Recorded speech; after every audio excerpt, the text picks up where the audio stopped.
Welcome to Car Shopping Mistakes. I'm your host, Deshone the Auto Advisor. If you are car shopping now, or you will be in the next 3 to 6 months, type me in the comments. Let us know where you're at so that we can make sure that you have the advice you need to make the best car deal you've ever made and not be spending more than 30 minutes in car dealerships. The name of the game with great deals is to not be spending time in dealerships. The more time you're spending in dealerships, the worse deal you're getting. The worst deal you're getting. Valencia, good to see you. Valencia World says she's shopping. If you're shopping now or you will be in the next 3 to 6 months, type me in the comments and let me know. Now, for those of you who are not shopping right now, you still may hang around for the next hour, learn something, because you're going to see a lot of people ask questions that you will ask or you would have when you go start shopping. So what typically happens if you hang out here enough, somebody's going to ask the same question that you would have asked, and you can get your answers that way. So welcome to Truth. Good to see you. Let me hop on over to Instagram and actually pop in over there. And I'll give you guys time to start typing your questions. No questions off limit. I try to do just rapid fire Q&A. So you have questions about leasing, about loans, about, getting the best deal, new cars, pre-owned cars.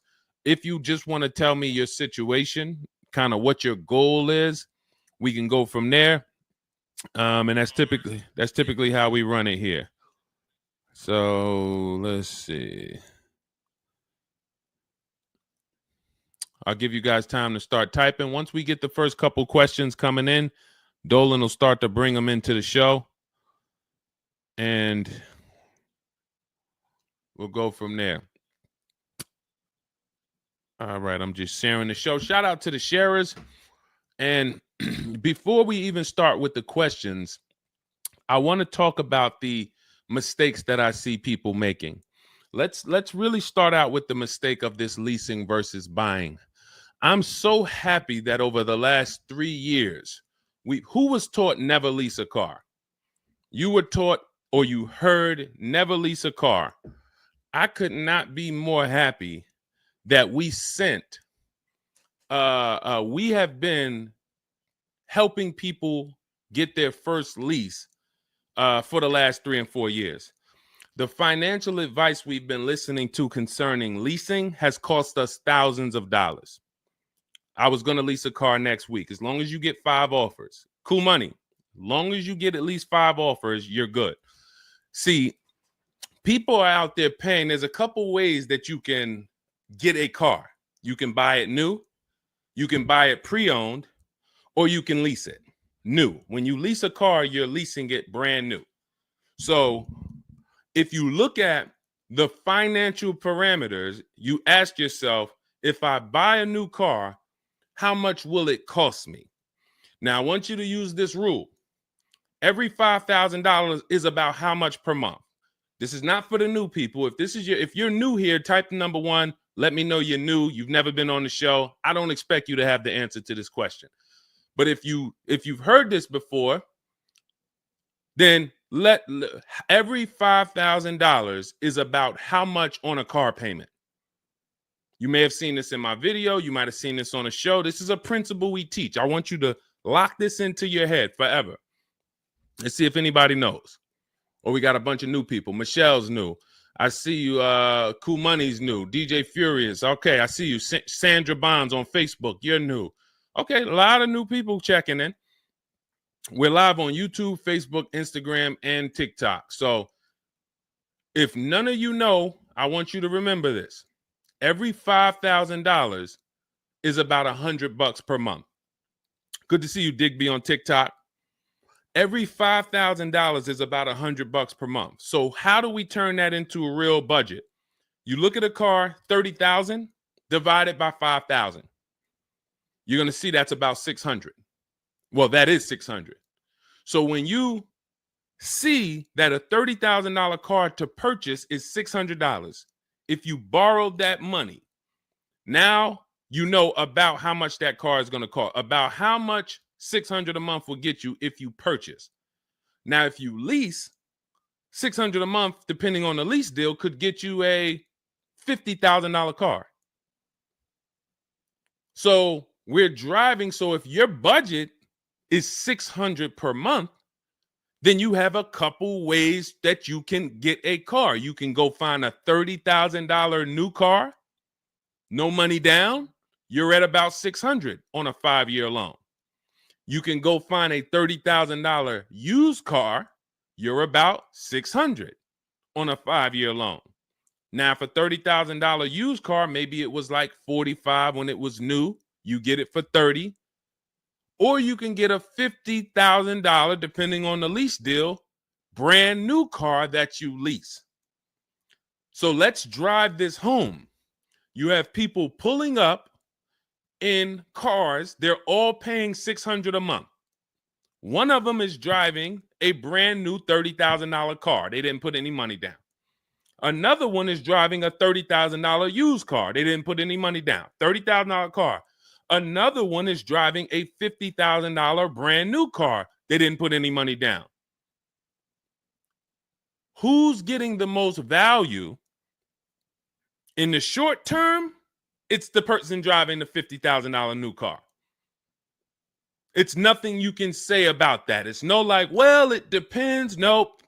$50,000 brand new car, $30,000 brand new car, $30,000 used car. The person driving the $50,000 car at $600 a month is getting the most value, hands down. Now, in the long run, where do the people who buy win? That's where we talk about the 8-year rule. That's why if you're buying your cars and you're keeping it 8 years, you should be purchasing, not leasing. 8 years is when you win. So that's where I wanted to start at. Let's start, like, tear down this bad information you've heard and you've believed about leasing.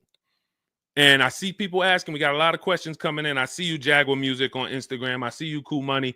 I see you, we got quite, I see, hold on. From what I can see, we got like 4 or 5 questions waiting. So Dolan, you could bring in the first one.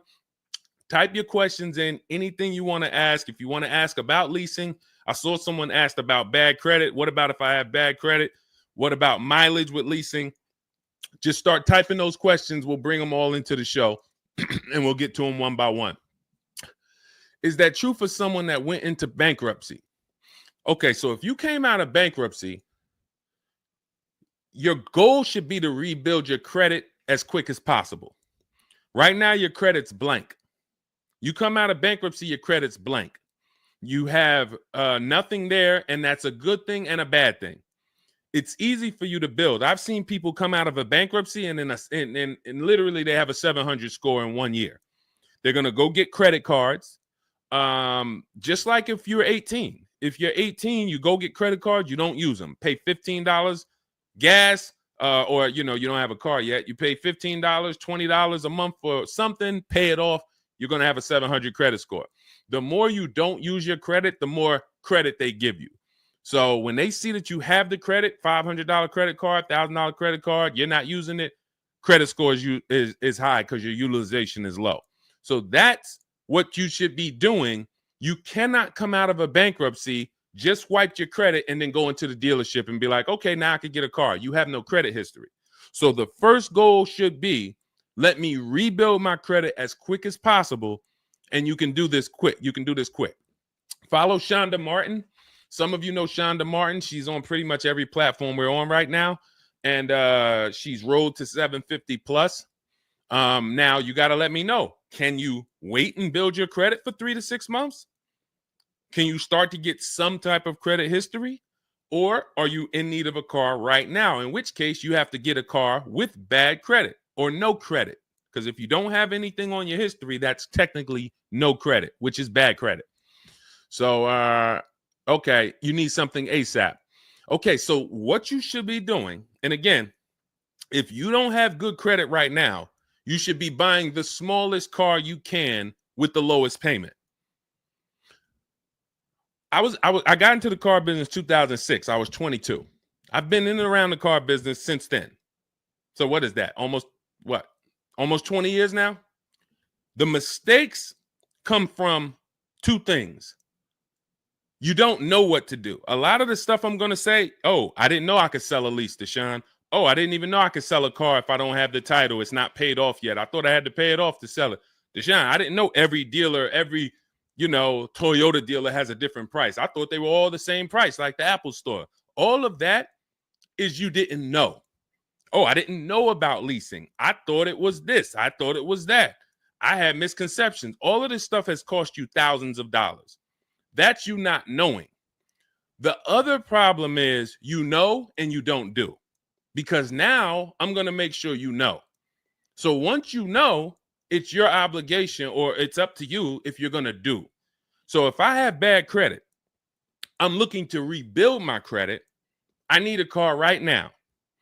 First thing I'm doing is asking myself, in my book, Cars from Home, first step is how many years you're going to keep the car. Because we need to determine, are you going to lease or you're going to buy? Are you going to lease or you're going to buy? You don't determine that based on how many miles you drive, or, oh, I'm not. It's the 8-year rule. Are you going to keep the next car 8 years?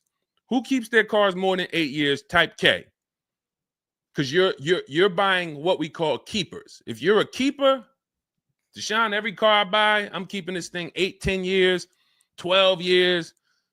When the transmission goes out, I go and get another transmission. I see we got keepers. Shout out to the keepers. Michelle, we got Chantal. Who are the keepers? Sandra Bonds on Facebook. I see you. Where are the keepers at? K Mathis on Instagram. Keepers. These, you should not be thinking about leasing. Who's the keepers? See, we like to make this clear. Lon, I see you. Kara, keeper. All right. You need to be very clear, because people be like, Deshone, you talk about leasing a lot. Should everybody be leasing? No.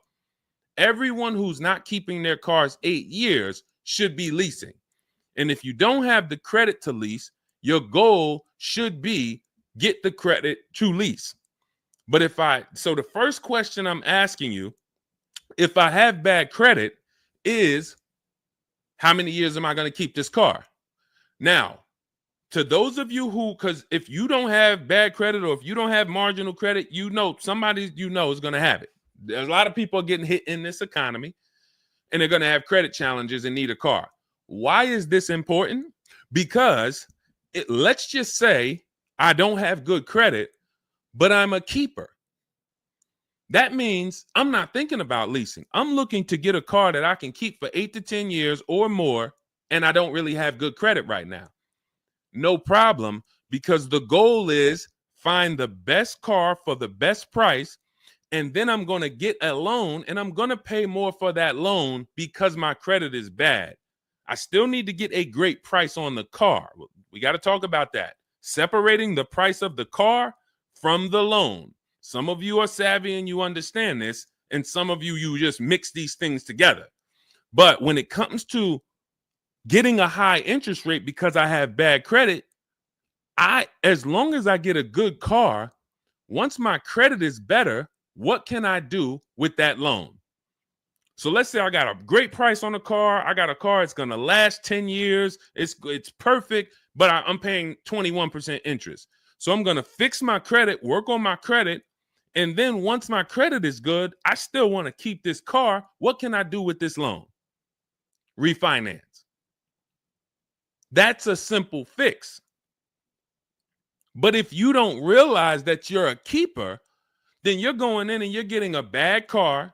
6 months, a year down the road, 2 years, the car's having problems because you didn't take it seriously that you needed a long-term car. So not only did you mess up the plan because the car is going to start having problems, now I got to see, do I want to fix the car, or do I want to, I got to make the payment, now my payment's due, but then the car's having problems. All of this can be prevented.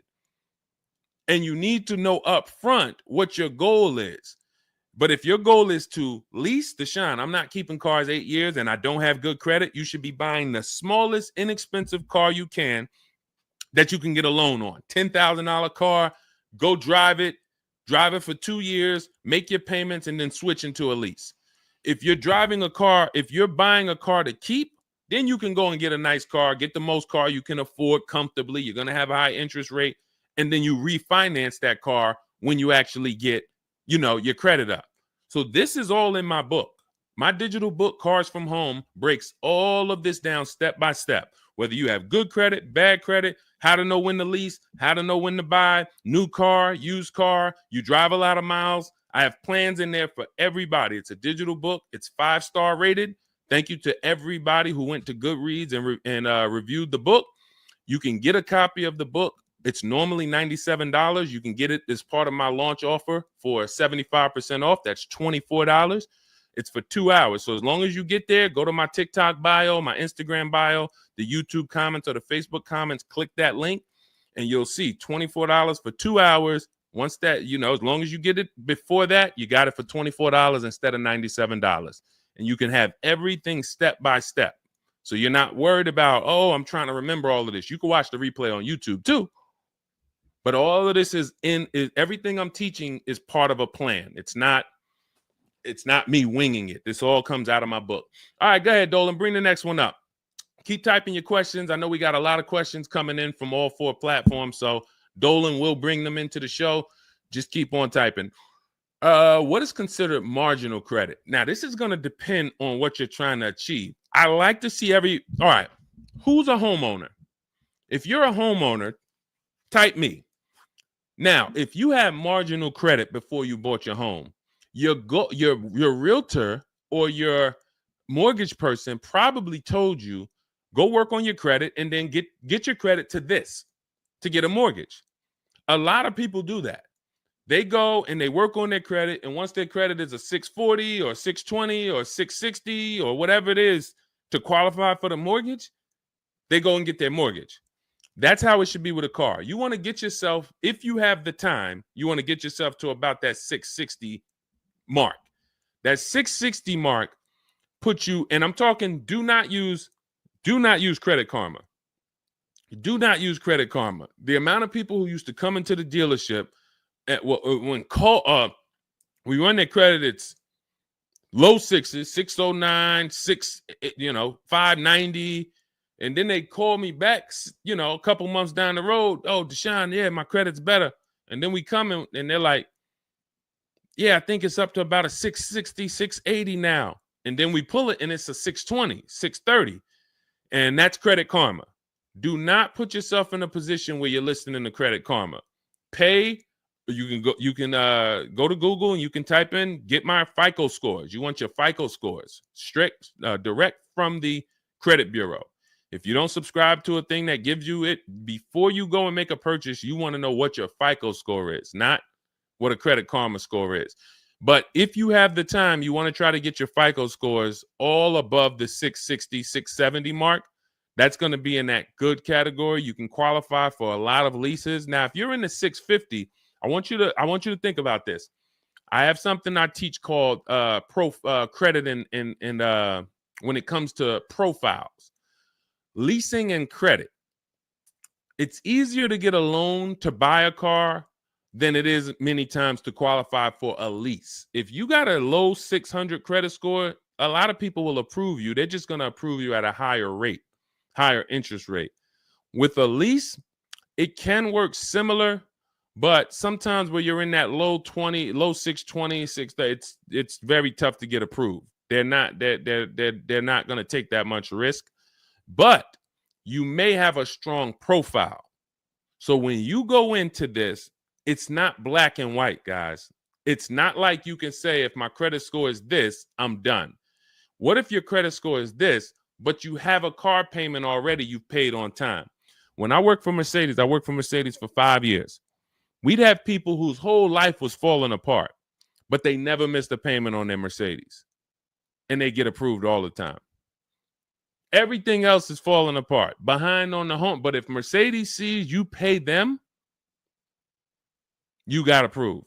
So what I say is a current car. That's why those of you, if you're building to get a lease, if you're building to get a better car, pay that car on time that you have now.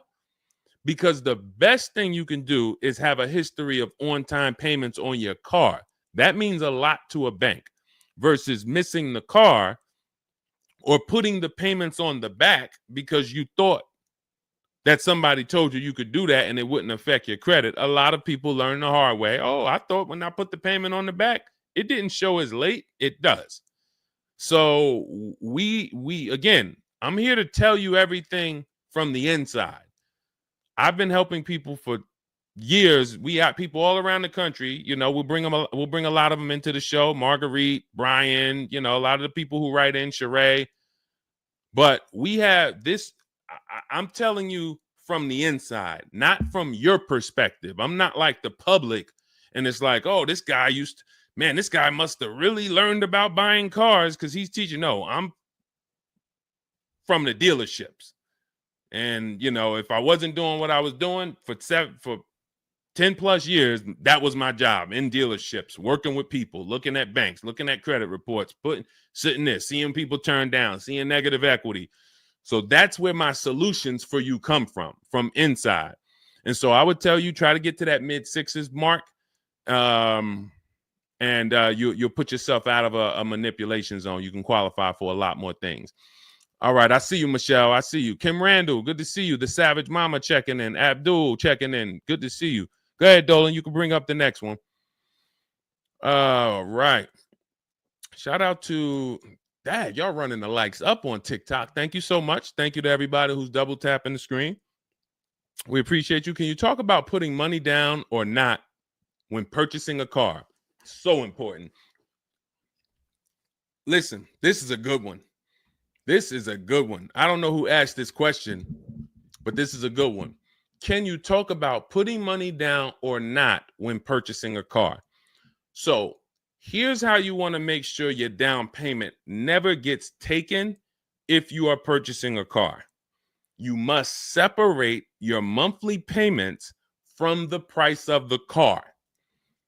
You make the mistake sometimes of going in and saying, what's the payments on that car? Who's ever said that? Hit the like button, type me. You ever said, hey, what's the payments like on that car right there? The reason why we don't do that is because you're actually mixing two transactions when you do that. Thank you for being honest. Shout out to the people who are being honest. You're mixing two transactions. You're looking at the price of the car and you're looking at the loan details, which equate to your monthly payment. See, if you pay cash for cars, then you understand you don't care about the payments. You go in, you're trying to find out the out the door price. What is my out the door price from the car for this car? If you're doing it our way, you're doing this from home. Bunch of dealers submitting offers to you. They're out the door offers for this car to your email, bidding war. We'll talk more about that in a little bit. That's the Cars from Home way. But once you get the out the door price, you then say, all right, that car that I want, $32,000, including all my tax, all my fees, $32,000. I pull up my auto loan calculator. How much is $32,000 on a car payment? Well, 5 years might be around $620 a month. 6 years might be around $550 a month. Okay. Do I want my payment to be that high? If I could afford that payment, do I want my payment to be that high? You see how we've separated the price of the car from our loan and our monthly payments. This has nothing to do, and this is what we call the 3 pillars of great car deals. 3 pillars. You cannot get a great car deal if you're mixing these 3 pillars. First one, who I buy my car from. Second, who I get my loan from. Third, who I give my old car to and sell it to. That's why we don't say trade here. That's a curse word. Forgive me if I even saying it.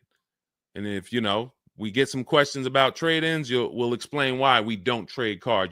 So we have to separate these and bid out each one. You have so many online tools at your disposal that you just don't know how to use yet when it comes to your cars. You know how to use Amazon to go buy a TV. You know how to get a subscription to YouTube. You got a ton of online tools you know how to use. Shazam, what's that song? Shazam it.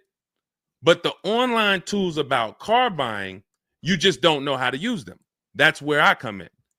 Our entire system is showing you websites that do this, tools that do that. And so we can make sure that we're getting the best deal. So the only way you're going to make sure you never lose your down payment is you have to separate the monthly payments from the price of the car. If you go in and say, hey, how much is that payment? The car salesman says, well, all right, how much can you put down? Well, I don't really want to put any money down. Well, all right, if I had to, I guess I could put down like 3, 4 max though, but I'm trying to be at like $600 a month. You're working your loan out with them. That's a loan.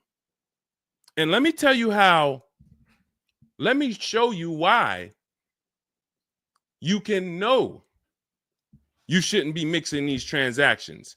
There's big money in all of them. There's a ton of people who want to sell you a car. There's a ton of people who want to give you a loan. They don't sell cars. Let me say that one again. There's a ton of people who want to give you a loan. They don't sell cars. They want to compete for your loan. That should tell you there's a lot of money in the loan business. Then there's a ton of people who want to buy your car from you. Your car you have now. You're the one you're like, well, I just normally go trade the car in. Well, how many offers are you getting when you trade the car in? Well, I usually just get the one from whatever the dealer says he's going to pay for me. Okay. So there's a ton of people who want to buy that car from you. They don't care about selling you a car, and they don't care about giving you a loan. So when you buy a car from a dealer and you give them your old car on trade-in and you get your loan from them, you just gave them 3 transactions. You did 3 transactions with them in one. Do you see why it's impossible for you to get a great deal doing that?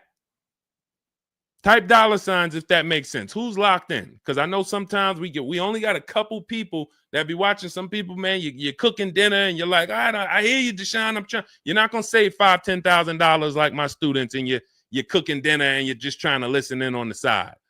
Look, you're not gonna get this. Look, person got a Kia $439 a month, $35,000 car. Look, save probably $6,000 off the car. Melissa, $12,000 that she got from Carvana. Let me just read something from people who are locked in, so you can, maybe this will inspire you to get locked in. All right, this is Melissa. 4 days of leasing like a boss. That's our system we follow for getting our leases. Started with a Kia Telluride as first choice. Quotes for 36 months, 15,000 miles a year. Ranged from 642 to 653. Went to a Honda Pilot. Ended up getting quotes as choice B from 616 to 713 after contacting every dealer in North Carolina. She did this from home, right from home. She got after contacting every dealer, the dealer I ended up leasing from originally quoted me 719, came back at 616 in 3 days with 0 due at signing. This is on a, where's her car at? I can't see. Hold on, 616. Oh, that one wasn't clear. All right, here, let me read this one. Thanks so much for these resources. I read the entire book last night.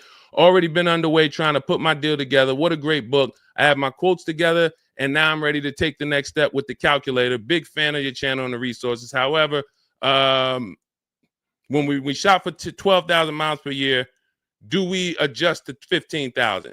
So these are people who are taking action on a plan. So when you see the plan, there's going to be different results. If you're out here winging your car process, oh, I hope I did this. Oh, shoot, I thought I watched the Instagram video. They told me don't say that. I shouldn't have told them I had a down payment. You're not going to get it. You're not going to save $5,000 or $10,000 on your car payment, on your car transaction accidentally. You don't just slip into that. So lock in and grab this lesson now. I need to separate my transactions. Who I buy my car from is one transaction. I'm going to bid it out. I'm going to give a bunch of people an opportunity to sell me this car. If I'm looking at a used Toyota Camry, I want to see every Toyota Camry within 150 miles, and I'm going to narrow it down, and I'm going to pick the best one, independent of my loan. My loan is a whole nother story, because when I shop for my loan, I'm going to do the bank bidding war, where I can have multiple people.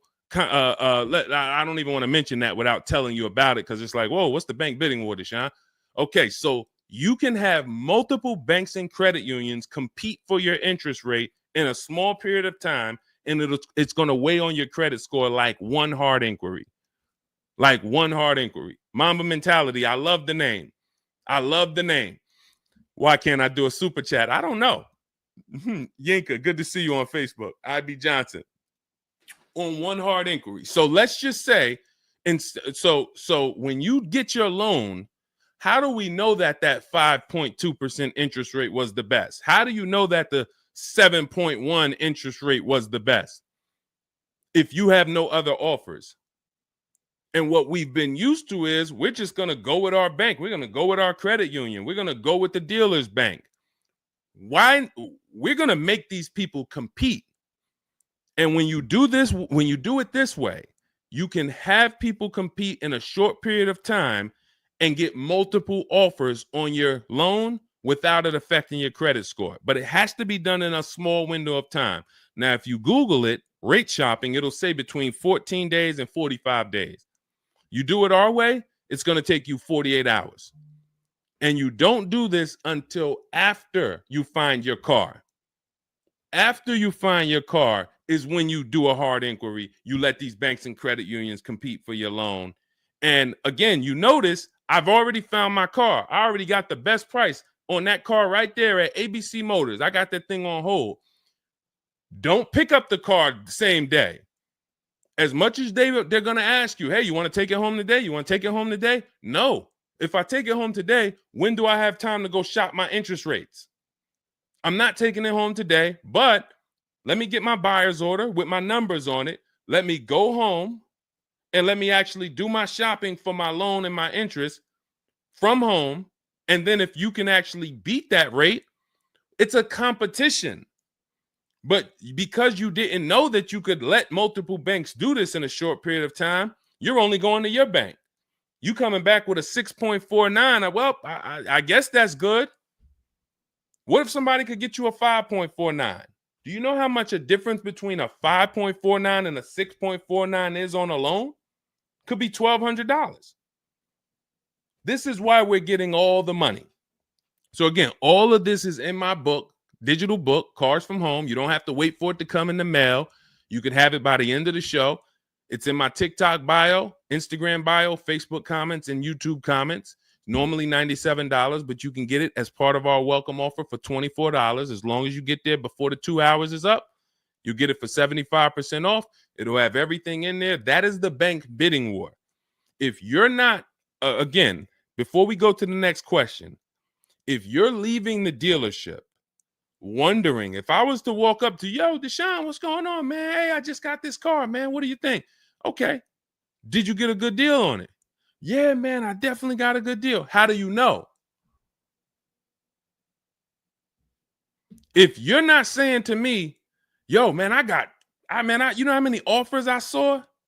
Man, I got about 6 offers on this car from different dealers. This was the best one. Okay, you did good. What about your loan? No, man, listen, my bank competed, credit union competed. The dealership told me none of their banks could beat what my bank gave me. Congratulations, man. You got a great deal.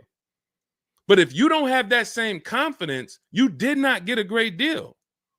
And now you're driving in a $30,000 car, $50,000 car, and you don't have the confidence that you actually didn't leave thousands of dollars in these dealerships. This is crazy. And when you get mad and stop accepting it, you'll listen to what we're telling you to do.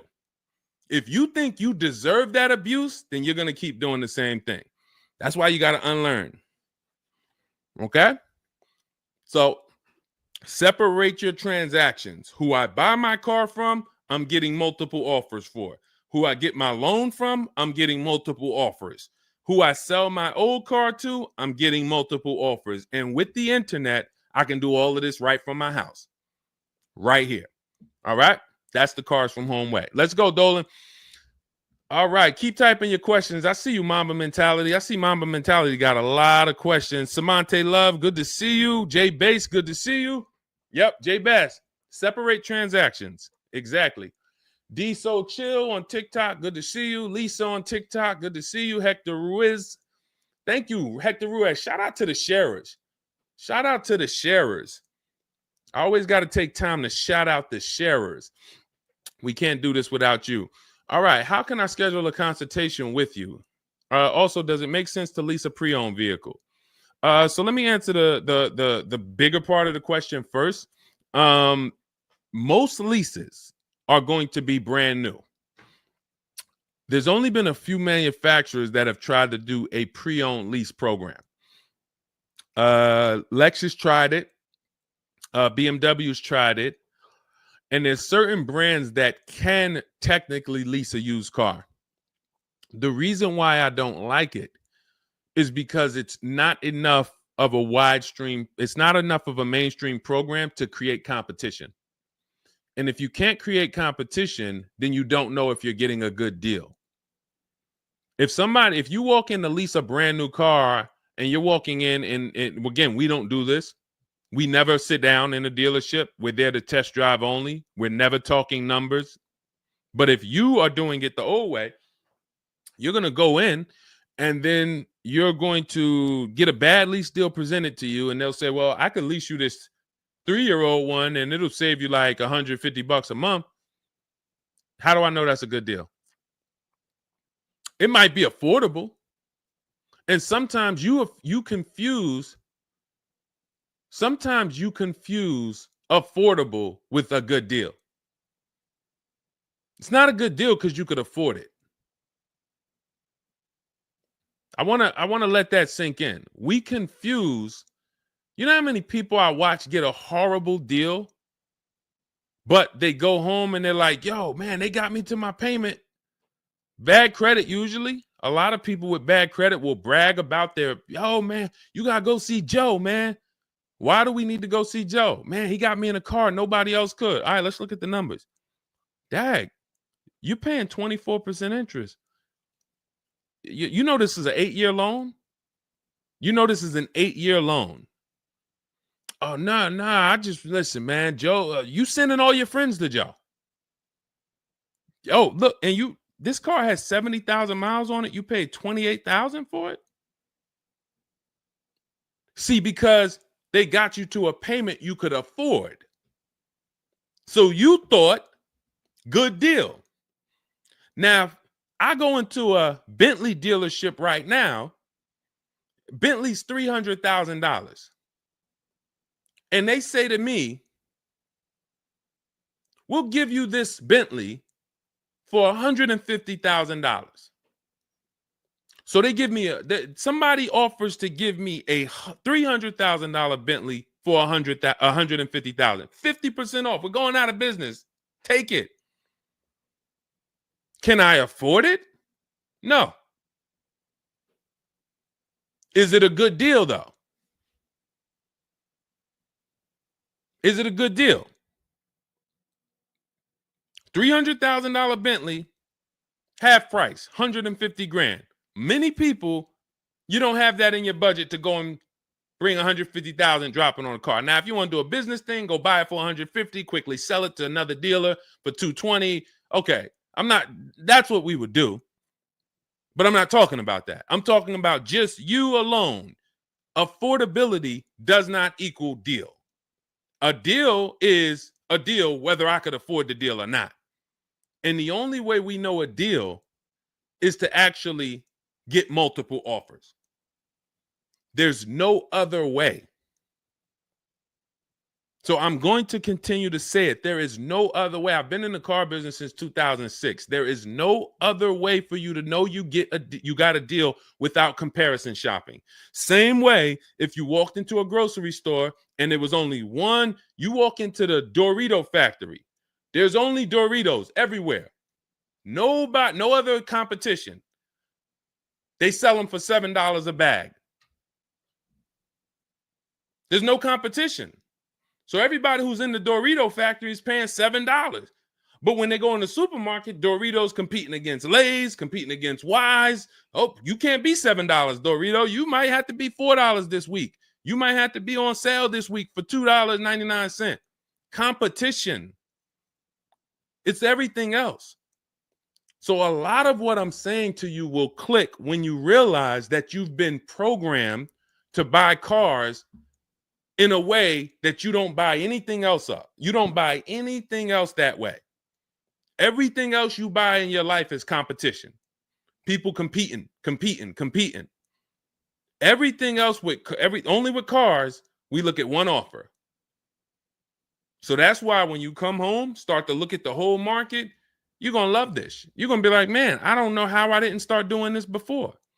What I'm teaching is not, the whole cars from home system is not rocket science. We just use the internet to create competition. That's how we get crazy deals. That's how you see Alex graduated, was able to get a new lease for my partner, sold his old car to Carvana, bid that out. Notice he didn't trade it. He didn't say I traded in my car. I sold my old lease to Carvana, old 3,500. He got 14. That was his highest bid.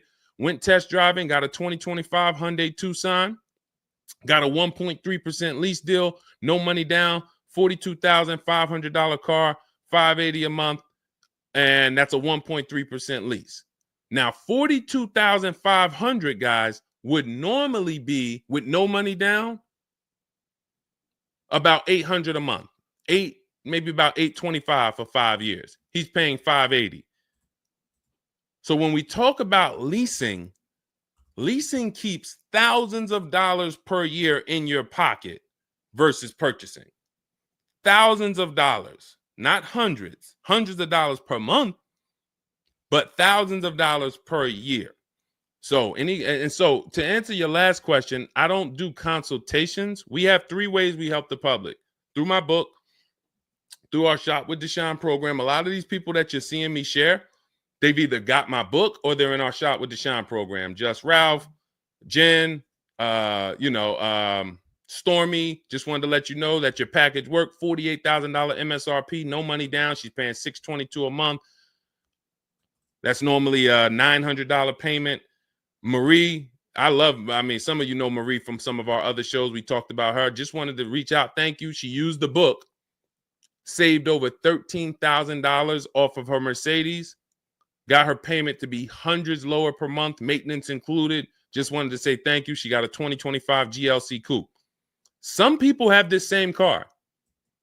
You're looking at this car. You're like, hold on, Deshone, I got that same car. Did you get $13,000 off? Did you get $13,000 off? This is when we got to say to ourselves, whoa, what's happening that Marie got $13,000 off? I thought I did okay. I got $4,000 off. You see how dangerous it is when you don't get multiple offers? You thought, man, I negotiated, man. I was in that dealer for about 5 hours, man, to get that $4,000 off. Marie never went into a dealership and she got $13,000 off. So you just made a $9,000 mistake. So you could either change your behavior, go grab my digital book, Cars from Home, learn the same thing, use the same strategy step by step that Marie just used, and you could eliminate you making these types of mistakes, or you can continue to do what the car business wants you to do. So in my digital book, you have everything. That's why it's called 7 Steps to Saving Time, Money, and Avoiding Dealerships. It's in my TikTok bio, my Instagram bio, YouTube comments, Facebook comments. You can get 75% off for the next 2 hours. So you won't pay the normal $97. You get it for $24 if you get there before the welcome offer expires. And that's a digital book. It'll be in your inbox by the time we end the show. You'll have all these strategies to use for you, your family, your spouse, your kids, to make sure every transaction you're winning. You're leaving no money on the table. All right. So yes, I don't do, and you'll see in our Cars from Home toolkit in my bio, we do have a program where we shop for people around the country. In fact, before we go to the next question, let me show you what you'll be able to do. But in our case, we do this for clients. So you get in where you fit in. I don't tell you, it's like if I put a buffet in front of you, everything gets you full. You get the book, you're there. You come into Shop with Deshone, we do it together. You watch our video checklist. You have coaching calls, we have Zoom calls, we have a private Facebook group. You get to your goal. Or you can, if you qualify, you got to have the credit. You got to be shopping for a new car. You can look into our Done For You program. You can book a call with our team. But here's an example of how big of a margin these offers. I want to show you the difference between some offers here, because some of you don't really see it. Hold on. I got to label these better for our next show. Okay, here's an example. So we can see here for this particular car, the payments ran, all of the car itself is $64,000. We're shopping for a Genesis. This particular month on this particular car, the payments range. Y'all ready? We got 6 offers on this car. The payments range from, well, I'm just reading them to you. $973, $899, $1,102, $1,066, $921, $913. Now this is initial payments. Why is there a $200 difference in these initial payments? This is why you never want to take people's first offer, because the initial payments are going to be high. But even in the initial negotiations, why is it, Deshone? Wait, all of these cars are the same price. Why is one dealer at $1,050 and another dealer is at $899? Because they're criminals. So what do you think you're doing if you just walk into a dealership and say, let me give this dealer a shot at negotiating? If you're negotiating with the dealer that's at $1,050 or $950 or $975, where are you going? And the goal is to have that dealer. This is why when these dealers come, when they come down $100, you think, oh, I had to win. Man, they just came down $100 per month. They started out, they were at $590, and now we're at $490. This has to be a good deal. Well, how do we know that they weren't supposed to start at $490 and end up at $390? If this is clicking for you, type a $, because this is clicking for some of you. Those of you who are locked in, this is why it has to be a mentality change. I'm pulling back the curtain so you can see that, Deshone, it's been feeling like when I go to buy a car, it's a mental game. I drive off and I'm kind of happy, but then I don't really have the peace. I don't really feel like I did good. I'm kind of hoping I did okay, right? That's you, right? So I'm telling you that your gut has not been lying to you. I see you, P. Honda Fundamental Salon. Good to see you. Got my book. Use it. Use it and win. So your gut is not lying to you. I'm just the one from the inside coming to tell you that you closing your eyes and hoping things go well is not working. It's not going well for you.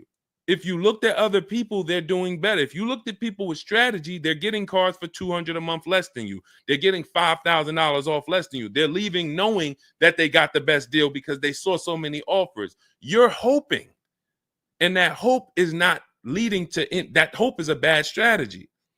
So what you want to do is you want to change your mindset and realize that the dealer's whole goal is to keep you from shopping.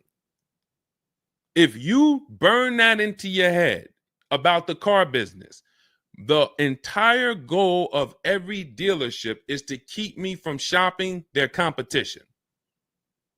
And if you know that, then you're not going to go into the dealership. You're going to say, all right, how can I be at home and do this from home? Again, that's all in my book.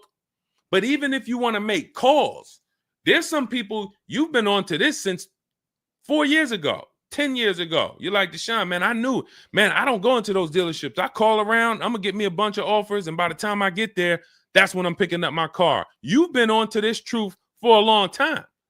Some of you, I'm not telling anything new. Some of you, you're like, whoa, I didn't know that really. I thought that it was all about going in and just negotiating. No, because 80% of dealers are never going to give you what we call a below market deal because they got too many other people walking in that's willing to pay a higher price.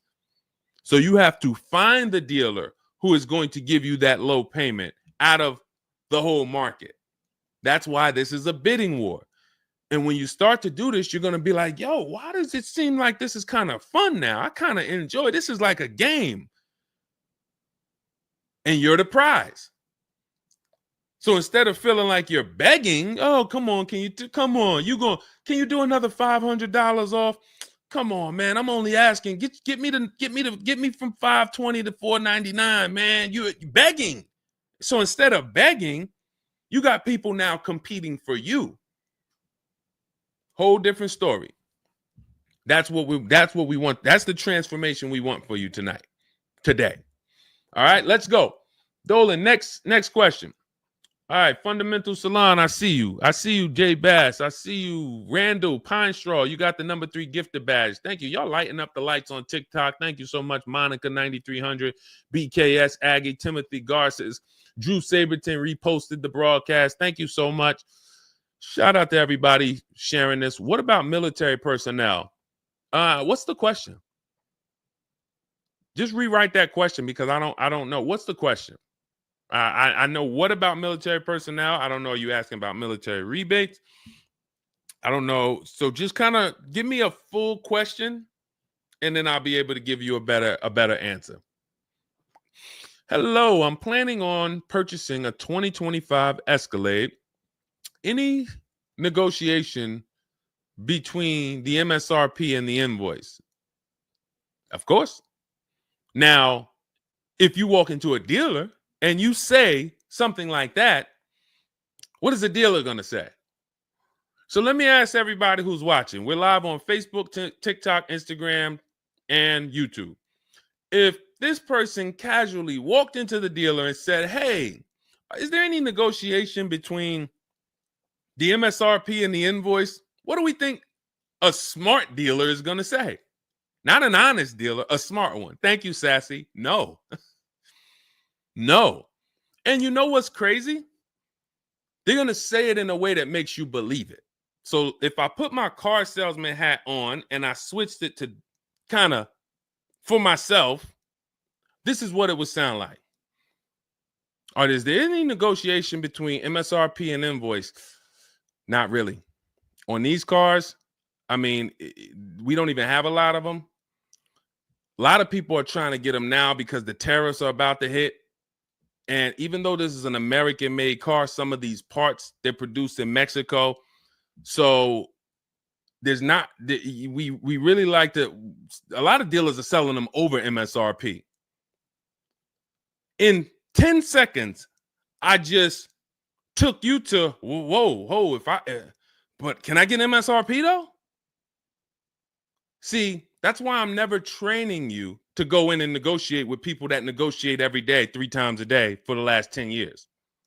You're just not going to be a match. You might negotiate office furniture. Yo, Deshone, I do office furniture. A car salesman couldn't come in and negotiate with you on office furniture. But you can't go into a car sale and negotiate with car salesmen because, again, the psychology, we just know every question to ask, everything to say. It's a mind. And so some people use it for good and some people use it for evil. And so how do we find out what the discount is on the Escalade? We talk to multiple Cadillac dealers. Now, if you're doing it our way, in my book, I have scripts that I wrote for you. It's all by email. So there's a reason that people can actually go in, use this book, use these scripts, and come out with great deals. This is Trey. Trey got 3 cars using our system. He says, my son was in the market in 2025. He just got a 2025 Blazer. He said, I started sending emails in the wee hours of Tuesday morning. So those are email scripts that I wrote. They're in my book. You have access to them when you get my book. You're using all my scripts. We're not talking. We're not doing any of this by mouth and saying, oh, I got to remember What did Deshone say? Don't, oh, I didn't want to say that. None of that. There's no room to make a mistake. We're just typing, copying, and pasting. He says, emailed 25 to 30 dealerships, got 8 offers, closed the deal in 2 days. 2 days. So some of you, you're like, Deshone, I need a car in like 2 weeks. No problem. Trey got his in 2 days. So once you start this process of engaging with the dealers, you'll get a car in 3-4 days if you're slow, because that's the way it's set up. So he gets a $56,000 car. He closed the lease at $560 a month on this Blazer electric vehicle. $560 a month, first month's payment due at signing. That is a $56,000 car. And he's gotten 3 cars. He said his first one with our system was 2.5 years ago. He leased another vehicle for his daughter last October, and now he just got his son's lease. 1.5% lease, a 1.33% lease for his daughter, and a 1% lease for his son. So if you're doing it our way, you're sitting at home, you're getting multiple Cadillac dealers to compete by email, and then you're going to see, oh, this one's going to take off $2,000. This one's going to take off $5,000. These 4 are taking off nothing. This one, he's charging $3,000 over the list price. Oh, here's the winner. They're taking off $5,000. That's the best offer. Now, sometimes you get a deal like Sean, and we never know when the bottom is. And let's take this Genesis. Perfect example. This is a 2025 Genesis GV80. As you can see right here in writing, if you're on TikTok, you can't see, but if you're on Facebook, YouTube, or Instagram, you can see. You can see, let me just take that comment down real quick, Dolan, so I can show the discount at the bottom of that sheet, please. Just snatch that just for 1 second. Look at that. $8,469 off retail price. Brand new 2025. Okay, you can put it back up, Dolan. Thank you. So when you look at that, this is the lowest offer of multiple offers. Maybe $8,500 is the best discount on this particular vehicle. But when we go to Sean, let's go to Sean. F-150 Lightning XLT, $73,000 vehicle. What's his discount? $21,000. Look at the dealer discount and look at the rebates. And every dealer is not going to tell you the rebates. Some dealers will not be honest with you about the rebates. They'll hold some of them or they'll hold all of them. When he got all his offers, he saved $21,000 off the price of the car. So how do we determine, to answer your question about the Cadillac Escalade, what's the discount between MSRP and invoice? We don't know. Could be the best discount could be $3,000. The best discount could be $5,000, could be $10,000, $12,000. We don't know.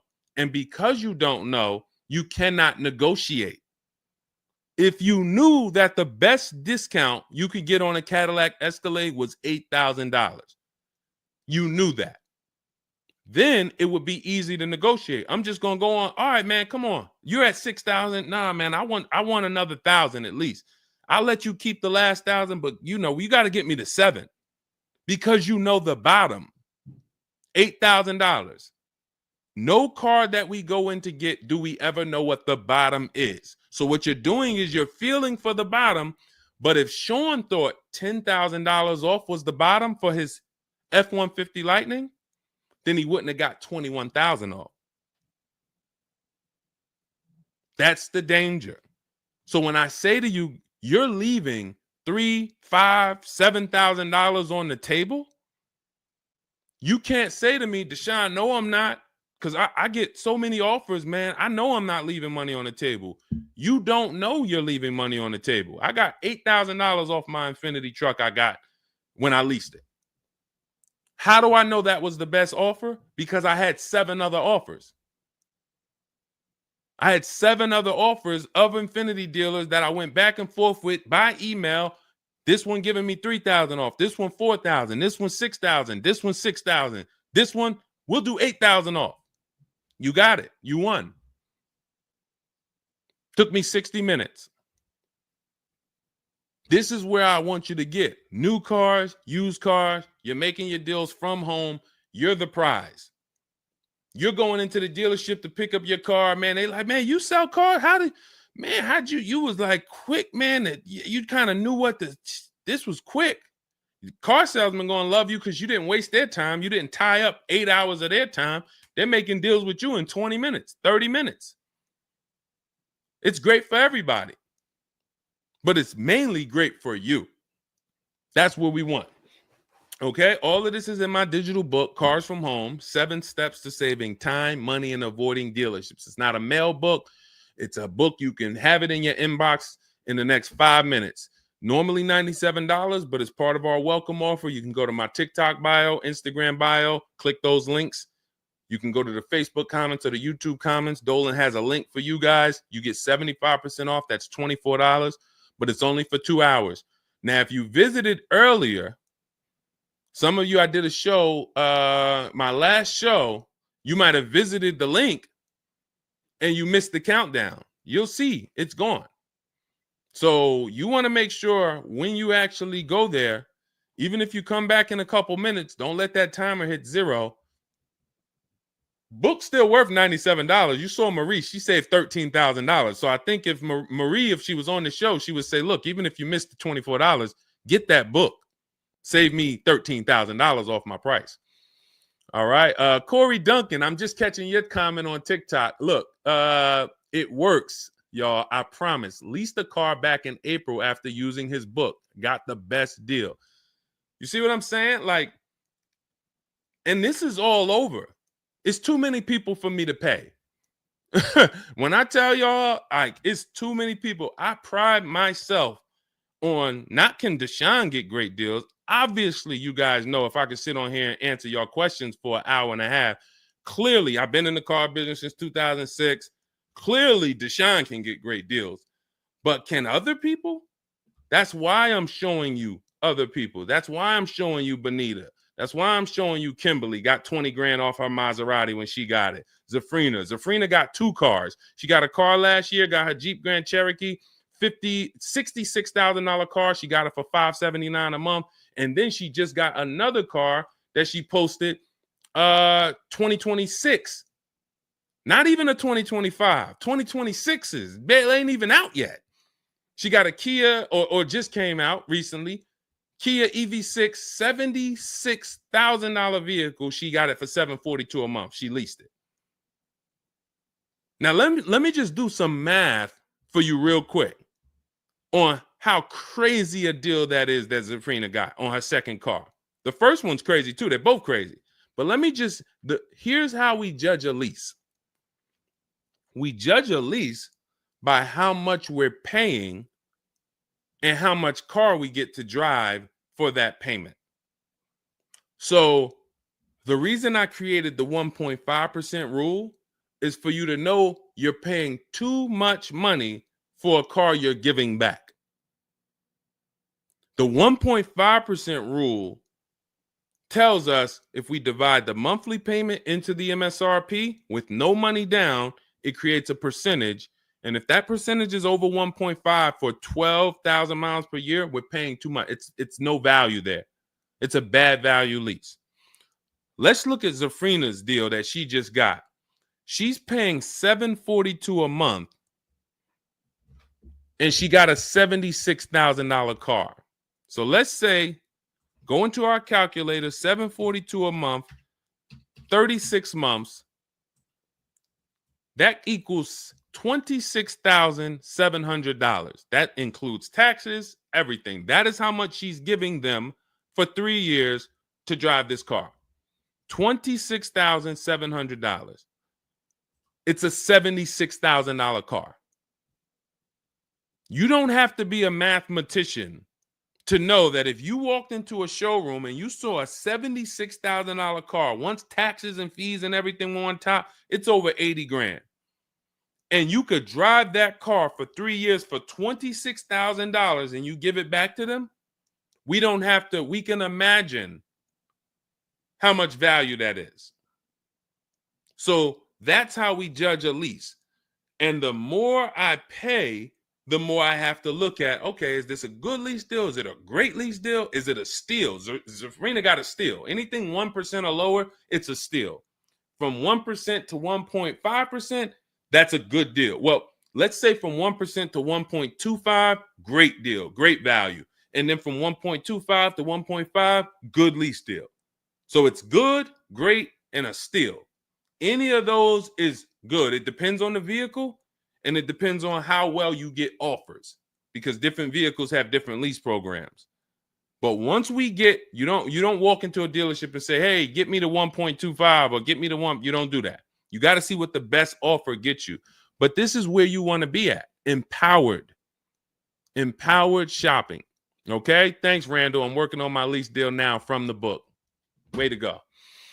Way to go. All right, Dolan, go ahead. Pull up the next one. I'm going to take a sip of water. I see we still got a lot of questions to get to. Let's go.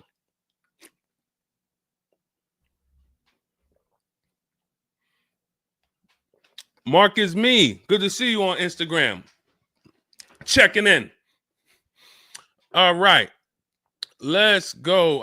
Does it matter if you email or call a dealership to find out the best price? All right. No.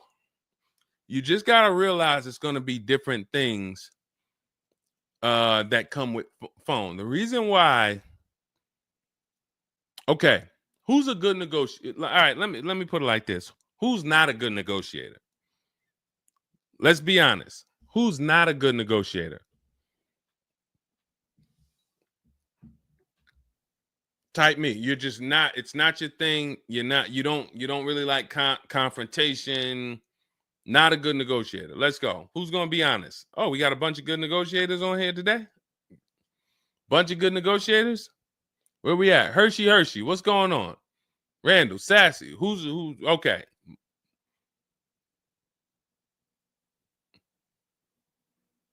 Okay. Couple people that want to be honest. Everyone else is a great negotiator. You need that to get on the phone. In order to get on the phone, you need to be a good negotiator. You need to be quick with your words. You need to be, and that's what's going to happen when you're calling to get deals. Now, if you're calling to get deals, you just need to be able to know exactly what information to give and what information not to give. So let's just say you call in and you're trying to get an offer, and somebody says, "Hey, wait, I need your credit." Okay, are you gonna say, "Well, no, actually, the people who I've been working with, they haven't been asking for credit. Just assume tier 1," or are you gonna, fumble through that? And if you so this is what you're going to get. That's why I say if you're calling, you could try asking for sales managers. But the reason why email far exceeds getting the offers by phone. Now, look, getting the offers by phone is way better than walking in. But if you get the offers by phone, you still have to you have to try to lock down who the good dealer is, because you're not going to really have anything in writing. And that could be a problem. That could be a problem, because whenever you're going in and you're thinking this, that's why everything we do is from home. Your credit app is done from home. If I'm talking to somebody on the phone and I feel like I done talked to maybe 8 dealers, I got 5 offers, and one guy, Matt over at, that dealership it feel like he's being honest. He's giving me the offer. He told me this is what your payment's going to be. It includes taxes. It includes everything. Or this is what I'll sell you the car for out the door. Okay, I'm doing the credit app online because I want all of that firmed up before I get there. I have a video we're going to put out soon about a dealer who we just experienced this shopping for a client, where the dealer put something in writing. And then when we did the credit app, or the client did the credit app, changed the offer. So when they changed the offer, that means they didn't want to do that offer to begin with. Oh, no, they didn't change the offer. They said the car was sold.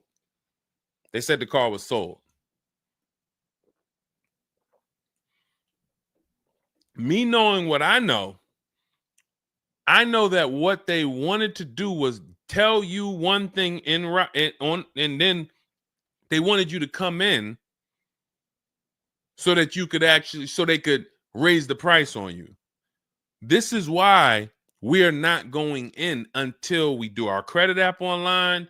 And when I tell you we are doing everything from home, except the test drive, we are doing everything from home. We're not going in, all right, come on in, let's finalize this. No, we'll come in and pick it up. You can send me the credit application. I will email you my driver's license. I'll email you my insurance card, because when you do this, your deal is solid. If you're going in the dealer to finalize your transaction, the deal is actually not solid. The deal can be changed. And what you'll see sometimes, like in this video we're going to post, is once they find out they can't get you to come in to actually change the price, that's when they're going to start changing the tune. That's when things are going to change. And okay, I see what you were trying to do. You were trying to get me in there so that you could change the price on me.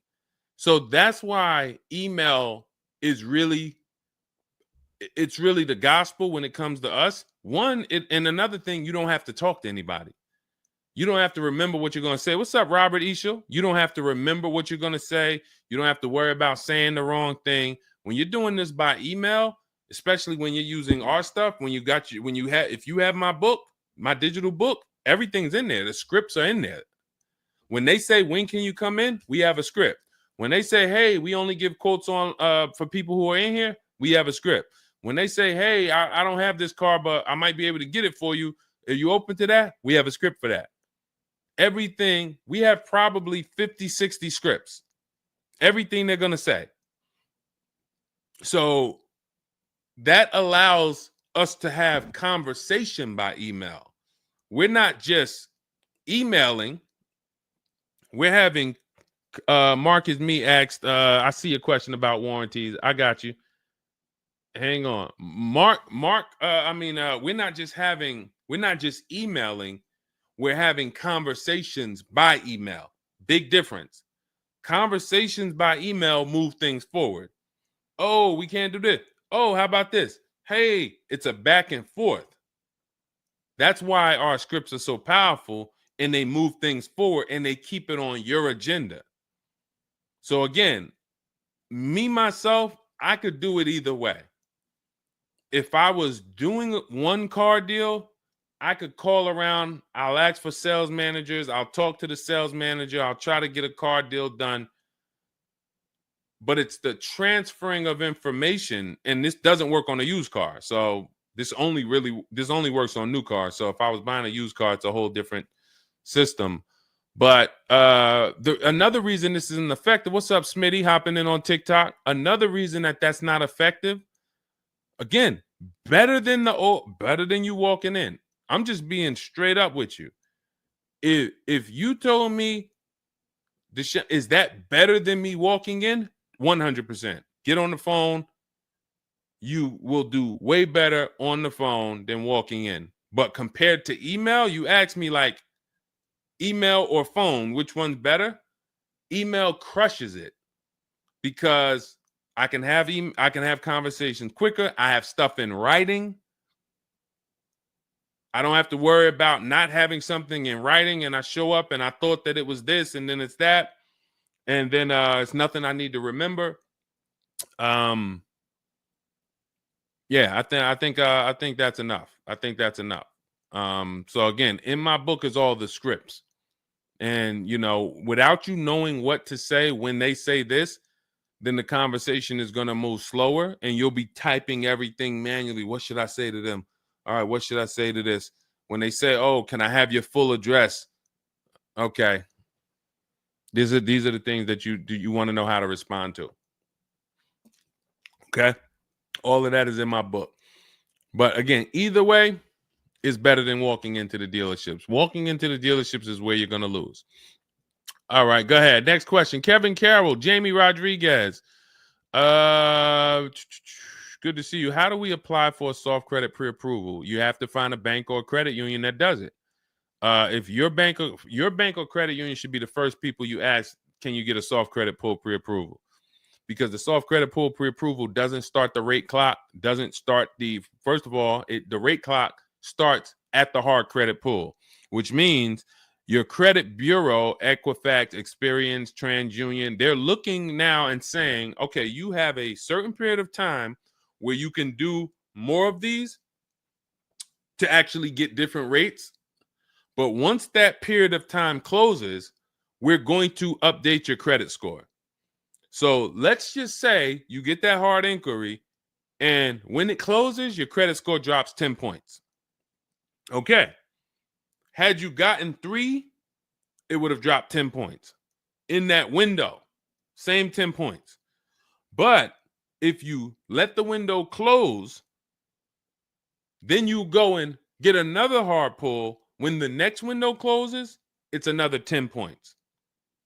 That's why we don't want to be moving like that. We don't want multiple hard pulls in a spaced out period of time. So you want soft credit pull, and if your bank or credit union doesn't do it, go to Google.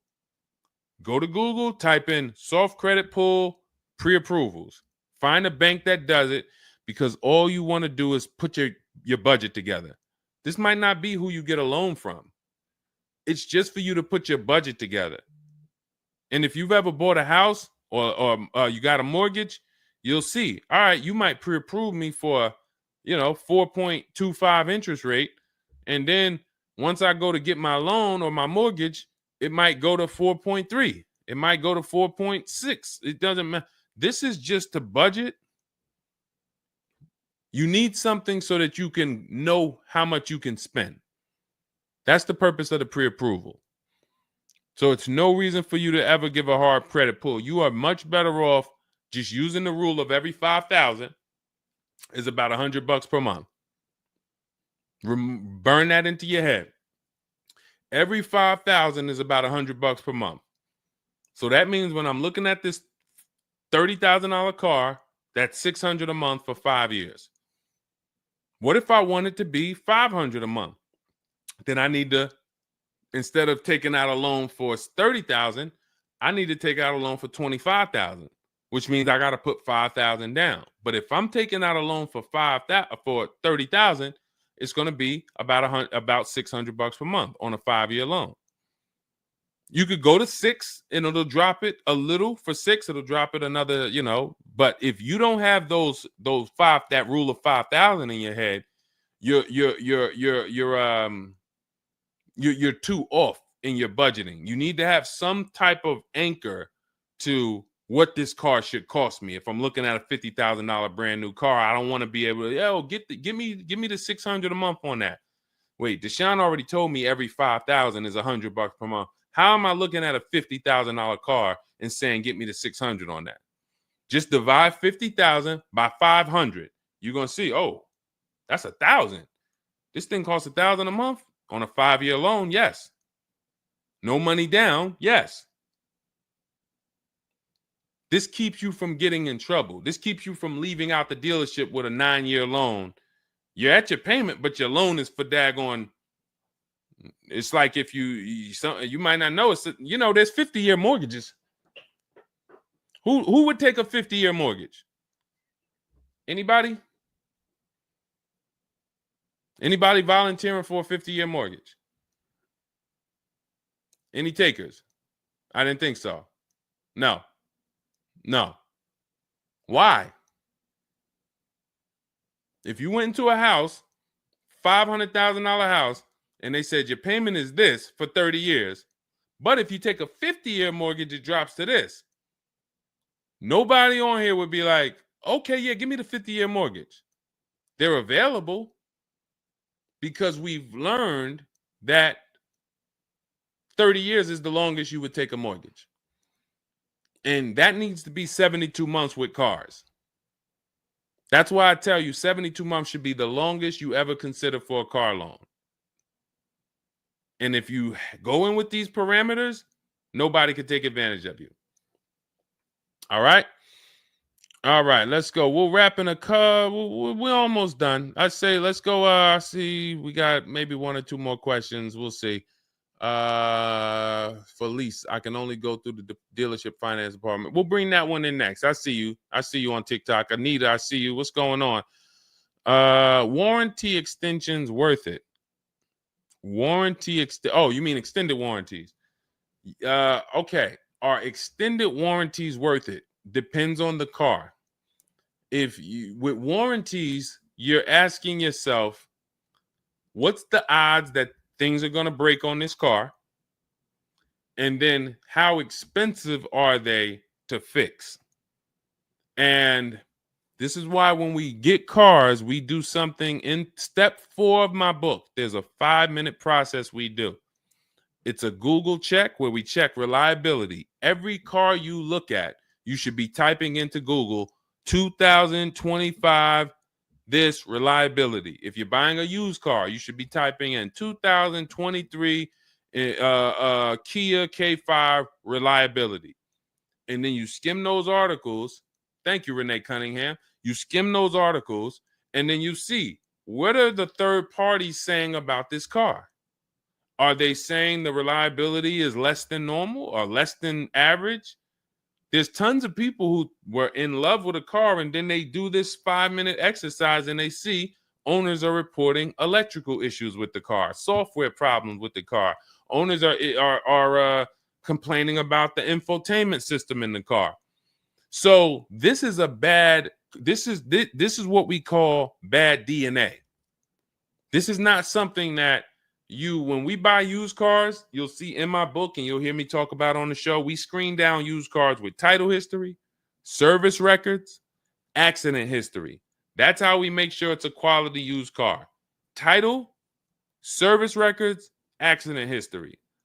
But you could put all those things together, and if you got a car with bad DNA, it has electrical problems, none of that will fix it. So, Deshone, I did that whole search you told me, man. I did everything. I narrowed it down. I got a good car. I got the best price. But, man, the car is giving me problems. You skipped step 4. You didn't do that Google search I told you to do, right? No, I didn't, man. I didn't do it, man. I skipped that. That right there, now you got a great deal on a bad car. So the things I'm telling you to do take 5 minutes. Nothing that I have talked about on this stream takes 2 hours or 1 hour or 45 minutes. Shoot, I have my car in 60 minutes. I do the whole process in 60 minutes. So not one thing I have told you takes more than 15 to 20 minutes at a time. So this is a 5-minute exercise concerning this question somebody asks, are extended warranties worth it? So extended warranties cannot fix a car with bad DNA. You want to skip that. So once you find out, okay, I got a car. For example, there's certain Nissans, when you pull them up, you do you're going to type in the year, the make, the model, longevity. Going back to the keepers. Everybody who answered earlier, they're a keeper. You buy your cars, you keep them more than 8 years, type K for keeper. You don't lease. I don't want you thinking about leasing. But if you're keeping, you need to think about warranties. Just like people who lease don't need to think about warranties for the most part, unless they're a high mileage driver, they're getting a high mileage lease, they're not thinking about warranties. So if you're a keeper, you're thinking about warranty, which means you need to look at longevity. There are certain cars you're going to type in, do this exercise, type in the year, make, model, and the word longevity to Google, and you're going to see this car, owners report transmission problems between 90 and 110,000 miles. There's nothing you can do to change that car's DNA. Nothing. So, yes, you can get one with good service records, good accident history, good title history. Nothing you can do to change the fact that that car has transmission problems from 90 to 110,000 miles. So once you do that exercise, that quick 5-minute check, then we can look at what's the cost of repairs on this car? Is it a Mercedes where when something breaks, it's $2,000? If it's a Mercedes and something breaks, and you can keep typing your questions. If you have a question on TikTok, nothing's off limits. So we got time for a few more questions, but you got to type them in for us to bring them into the show. So are we, once you know what cars, like give you an example, you got a Honda, you got certain cars, they're very inexpensive. Something breaks on the car, the parts are cheap, inexpensive. These are the cars where you don't need extended warranties as much as you need a car when you look at a car that has high cost of repairs. So what should you be typing in for the car you want? Cost of repairs. If you're looking at a Volvo XC90, Volvo XC90 repair cost. Where does it fall? You're probably going to land on an article that shows you the rankings of cars repair costs. If you see that Volvo and Cadillac and Mercedes and all Range Rover, Land Rover, they're up here, then you need an extended warranty. Because when one thing breaks, if you got a $3,500 warranty, it might pay for the whole warranty. One thing. But if you're looking at a car and it's very low, Mazda or Honda or Toyota or very low cost of repair, then maybe you save the $3,000 and you don't get an extended warranty. You just put that money to the side. So it's going to depend on the car. When I worked for Mercedes, if somebody was buying a Mercedes, I told them, go in there, finance department, buy as much warranty as you can afford. That was my words all the time. Buy as much warranty as you can afford. IDK, following your book to secure a lease. How do I get it without putting money down? We don't shop with money down. So you haven't gotten to that section yet. I'm glad you have the book, IDK, but there's no scenario when you're using our templates and scripts where we shop with money down. In step 3 of the book, which is deal focused budgeting, I explain how down payments come in and I explain the risk of down payments. But when we're in step 5, which is reaching out to dealers where we're getting our offers, there's no down payment that ever comes into the conversation. All of our lease offers are with first month's payment due at signing. That's not a down payment because it's just like when you rent an apartment, you pay your rent at the beginning of the month. When you lease your car, you pay the payment at the beginning of the month. And that's it. That's not a down payment. That's your first month's payment. But no, all you do is just follow the book.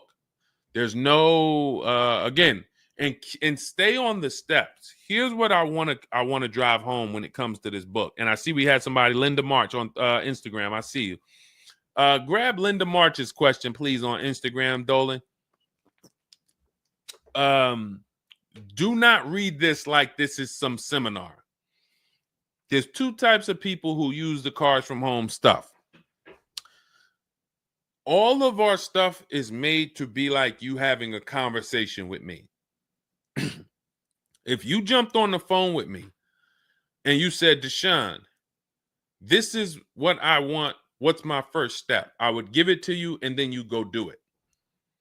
I wouldn't say to you, okay, Linda, you're going to do this. And then once you do that, go and do this. And then once you do that, go and do this and then do that. And then by the time you finish this, you'll see this on this website, and then you'll be ready to pick up your car then. How would that go for you? Carrie Ann, Gifted Hands Cash, good to see you on Facebook. Well, how would that go for you? You would be like overwhelmed, confused, messing up. That's the way it is when you get my digital book, Cars from Home, and you read it straight through. What you're seeing all the steps. The last step 7 is delivery or pickup, and I'm congratulating you. You did it. The step before that, we're going over paperwork in the finance department and extended warranties. You shouldn't be there because you should be going through step 1, checking it off. Deshone told me do this. Step 2, check it off. Step 3, and then once you get to step 7, which is delivery, check, just picked up my car. It's a checklist, not a Bible or a almanac for car research or car studies. That's not what it is. And so I want to let you know that so that you don't come in thinking you're about to learn a lot about cars. In fact, that's how it was when I first started. My first book was called 52 Car Buying Questions Smart People Don't Ask that cost them thousands. 52 car buying questions smart people don't ask that cost them thousands. That book's not for sale anymore, but if you Google it, it's highly rated. People loved it. People said, Deshone, I use this book, man. I learned so much and I got a good deal. Because I still was teaching you how to get to the multiple offers, but it was too much information. That was when I came and I started teaching and I said, I want to teach y'all. I want to teach you everything I know.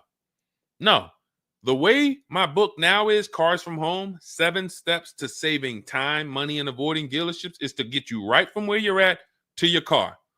90 minutes, 2 hours from home. Boom, boom. Little small exercises here, 10 minutes here, 5 minutes there. Boom. All right, I'm picking up my car.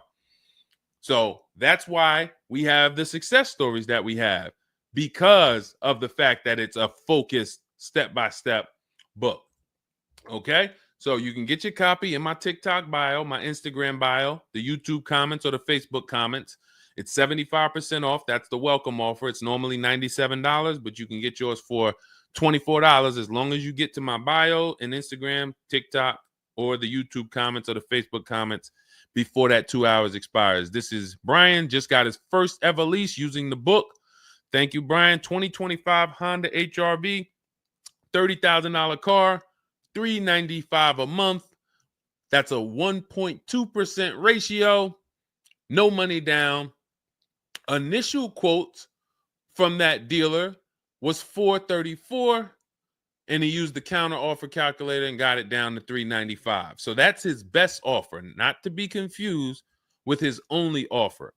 That's his best offer that went from $434 down to whatever he ended up paying to get it to 1.2%. So that is how you want to do it. Step by step, go grab your book. Make sure when you get your book, screenshot the thank you page, because my support team's email is on there. Sometimes you're typing fast, you misspell your email, but as soon as you actually pay the $24 and get your book, you'll see the book is on the thank you page. So you can click that link, open it, save it. Make sure you save that link, because every time I update the book, that link is your master link, and I also email you a copy. Okay, and then you'll have everything we teach step by step to get as many cars as you want. You'll see, you'll be like Sheree, you'll be like Zafrina, 2 and 3 and 4 cars. Rosalie, 4 cars. Ken, we talked about. Trey, we talked about earlier, 3 cars. These people have been with us since 2021 and 2022. So if you're new here, you got people that's already 3, 4 cars up on you using what we use. And, catch up. All right, go ahead, Dolan. I saw we got a couple more from Carrie Ann. We got Linda March. Following your book to secure a lease, how do I get it? Oh, that's what we just answered. We already answered that one from IDK. I saw you grabbed it, but I answered it before you grabbed it. Carrie Ann Gifted Hands. Evening. Okay. Can a dealership... I'm sorry. I'm having trouble reading. I'm going to have tea on these broadcasts, because can a dealership take your newly purchased vehicle to a private mechanic without telling you? Actual dealership, because he refused to pay the money to get it fixed. Can a dealership take your newly purchased car? So if they're taking it to a private mechanic, then it most likely does not have a manufacturer warranty, because if it had a manufacturer warranty, for example, Kia has a 10-year manufacturer warranty, bumper-to-bumper warranty. I think it's 10-year bumper-to-bumper. But when the manufacturer puts a warranty on a car, dealerships don't really want to take it anywhere, because the manufacturer is covering the cost. They're covering the cost of the parts. They're paying the dealership for the labor. So it sounds to me like you got a pre-owned car and it was newly purchased to you, but it doesn't have a warranty. So they may have offered you some form of warranty. Maybe they put something in writing, and whenever you buy a car, you should have something in writing on the buyer's order. This is why we have a whole step in my book for paperwork and protection. That's step 6, because you need to have certain things in writing before you actually take delivery or pick up. But it sounds like they probably had an in-house warranty, like, hey, if you come back, you got 30 days or 3,000 miles, or you got 90 days, and if anything goes wrong, just come on, bring it back. And now you brought it back because you had an issue, and they're looking and saying, well, our guys can't fix the issue, or we don't want to pay our guys to fix it. We're going to pay, this guy over here, and he's going to fix it. He can do that because there's nothing in writing that says he can't do that. And she said, correct. Ask me how I know. I swear, the reason why I invite you into my world, guys, is because everything that you think is complex is totally normal for us. That's a crazy situation for you. I can tell you exactly what's going on because I've seen this situation for the last 20 years. So when you're coming into our world, it's like, wow, this guy really knows. I see why he can kind of keep me calm, because this stuff is calm for me. That's where I want you. It's like being with somebody and you're going into a scary situation, but they've been here 200 times.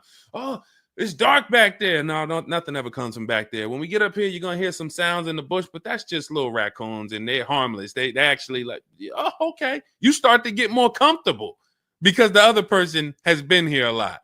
So there's nothing in writing that says he can't do that. But if it is in writing that he needs to fix the issue, that's really all you care about. What's really in writing is you need to fix this. How you fix it and who you get to fix it, that's your internal business. If you want to take it and outsource it to another mechanic because your mechanic can't figure it out, that's fine. Some dealers have a relationship with a dealer up the road. So if, a used car dealer might take it to a Subaru dealer if it's a Subaru, and they might, but their thing is they need to get it fixed because they're obligated. You said just purchased it, went back into the shop 2 weeks later, still did not have it back. Exactly. So they're going to try to do everything possible to get it fixed. And that may include taking it to someone who they think can fix it. Now, I assume, are your payments due? Did you start a loan? Because this is different if you have a loan and you have my car and I have a payment due in 2 weeks or 3 weeks or 1 week. And if my payment is due, then I'm going to actually wait probably 1 month. And if I don't have anything in writing of when I'm getting this car back, then I'm going to make a police report. And because now I'm getting ready to either unravel this deal, you got to give me a car. I need to, and watch this. Why the police report? It's to document what's happening. First of all, people don't like to see police pull up to their, it's leased. It's a brand new car.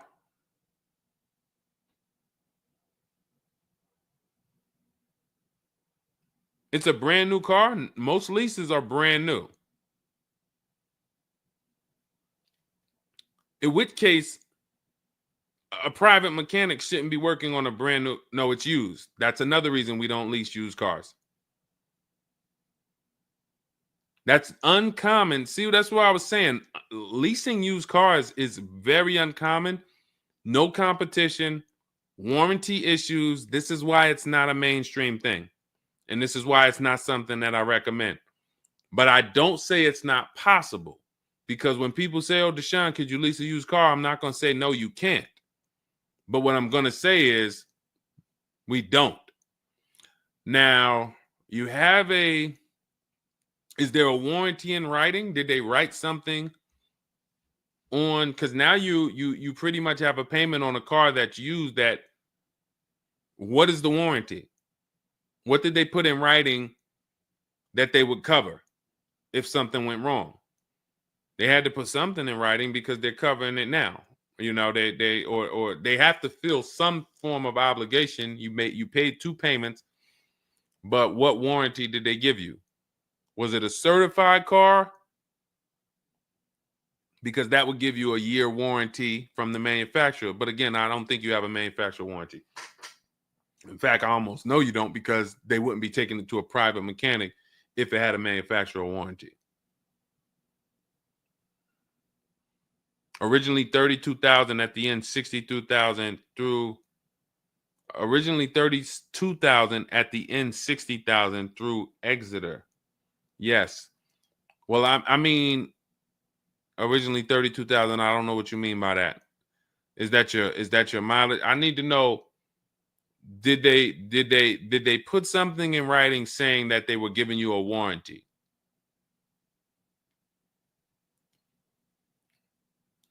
We'll try to work through this, because it's no different than if you bought a car from them. There's a bank involved, but it's a used car. It's no warranty, and they're pretty much holding on to it and trying to fix it. And if they can't fix it, we need to know, are they obligated to fix it or not? If there's nothing in writing saying, hey, you have this time where you can bring it back and we'll fix it, then that's gonna be that's gonna be hell for you. So we really don't want that. So, but I can't tell you how to approach this without knowing what is in writing. And again, when you get my book, not you, I'm just going to try to help you through, but I'm talking to you. That's why we have step 6 is paperwork. Because when you're sitting there looking at a bunch of paperwork and they're telling you to sign it, okay, sign this now. All right, this is your motor vehicle stuff. This is your okay, do you want this? What is important and what's not? What is important and what's not important? Out of all of this stuff, there may be 1-2 words on here that I need to know. I need to look at that buyer's order, and I need every used car, every single used car. I need to know what the warranty is when I drive off. Is it as is? That means when I drive off, it's on you. If the axle falls out on the highway 5 miles from here, you just signed an as is deal. Buyer beware, it's on you. Is it 30 days, 1,000 miles? Who's going to do the work? Is it from the manufacturer? Is it from this dealership? Where can I go and use this at? You got to come back here. Do I have to go? Is this a nationwide warranty? I need to know what is covered on this paperwork so that I don't end up in a situation that we're trying to get out of right now. The warranty is through portfolio protection.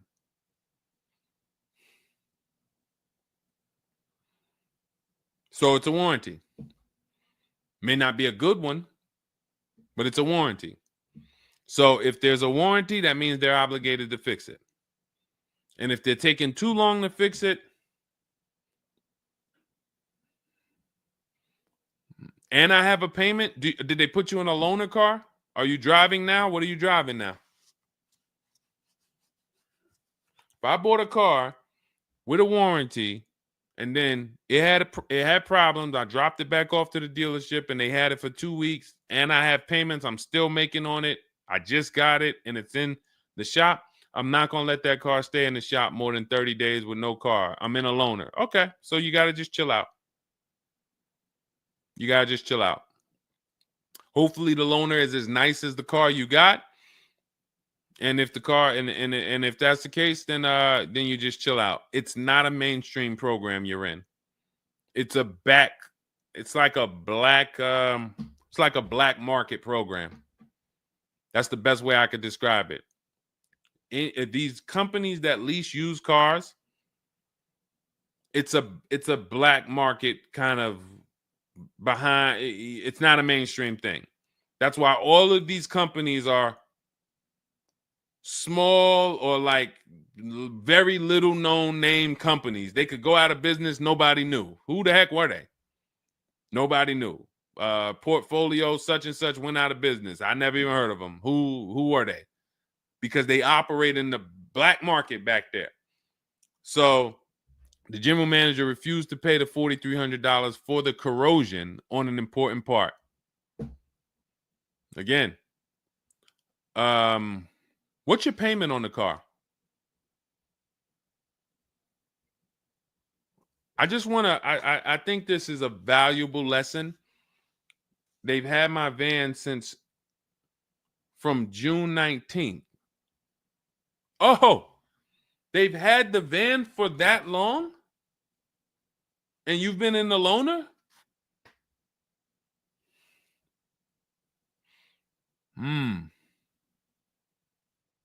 Holy crap.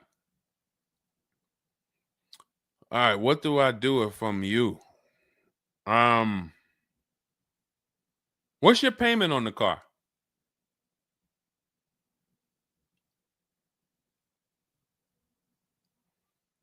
Company had your car for months. You leased it, dropped it off because it was having problems. They've had it for months and can't fix it. And you're paying $775 a month. What kind of vehicle is this? What kind of vehicle is this that we're paying $775 a month for?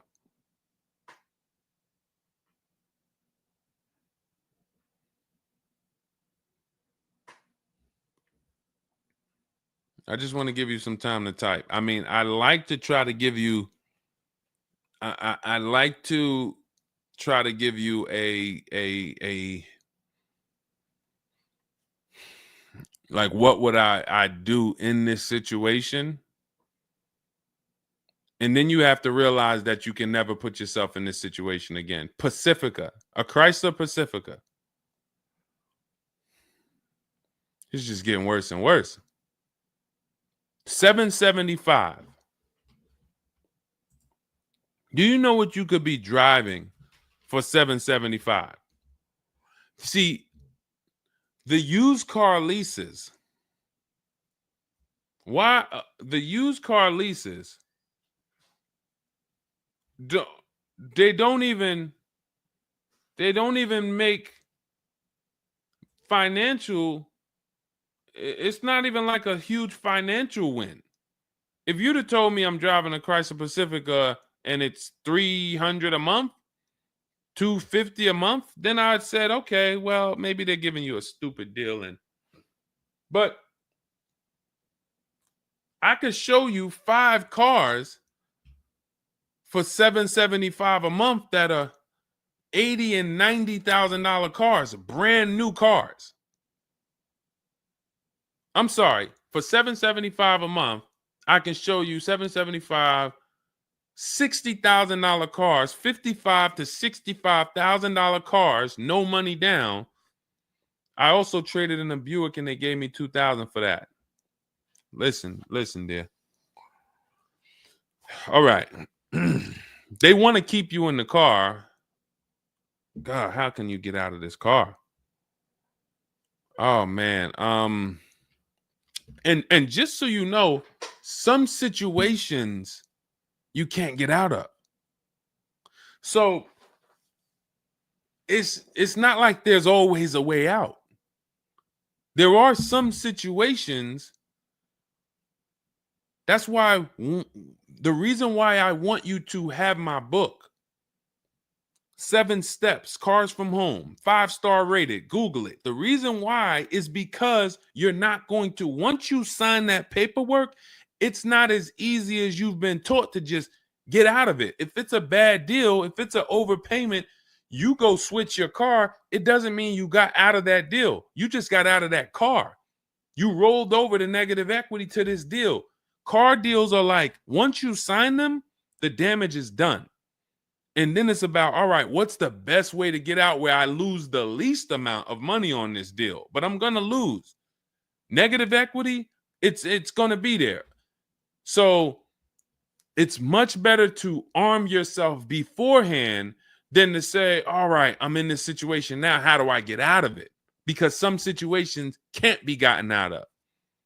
People used to walk into the dealership, they got 15,000 of negative equity. Oh man, you can't get me in nothing. Can't get you in nothing. Well, when I put you at this car, you see this car, you like it, right? Yeah, man, I like that. All right, I got you the $450 a month on that car.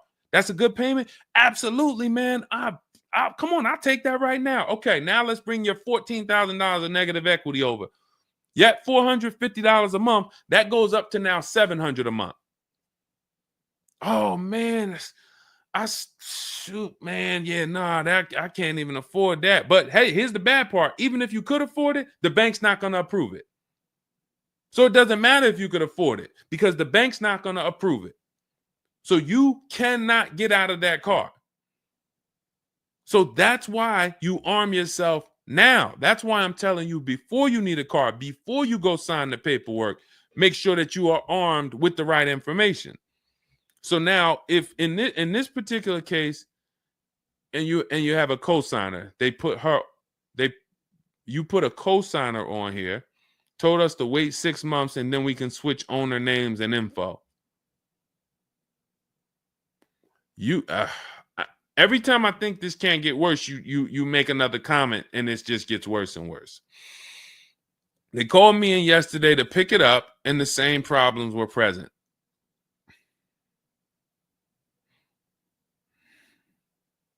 Good Lord. I'm almost stumped. Okay. All right. All right. You need to find out how many miles are on this car? How many miles are on this car? This is not a good situation. So that's why it's harder. And what I'm about to tell you, it might not even work. You may just be stuck in it. I'm trying to see if we can slice it any way possible to give you some form of solution. But if they keep giving you the car back, same issues, 60,000 miles on the car. Okay, so what I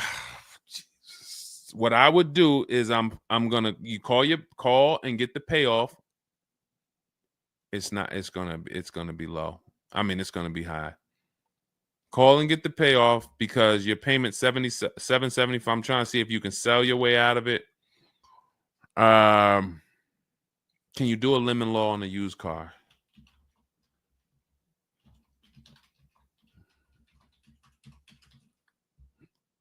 Let's see. Yes, some states have lemon laws that cover used cars, but the specifics vary by state. What state are you in?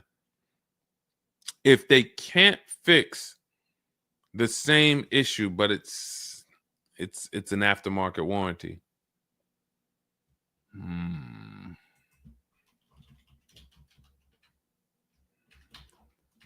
What state are you in?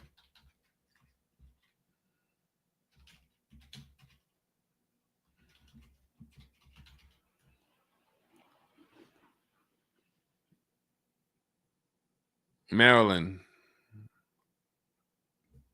Let me see. On a used car, Maryland.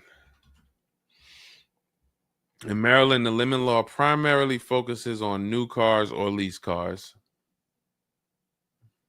Nope, that's not going to work.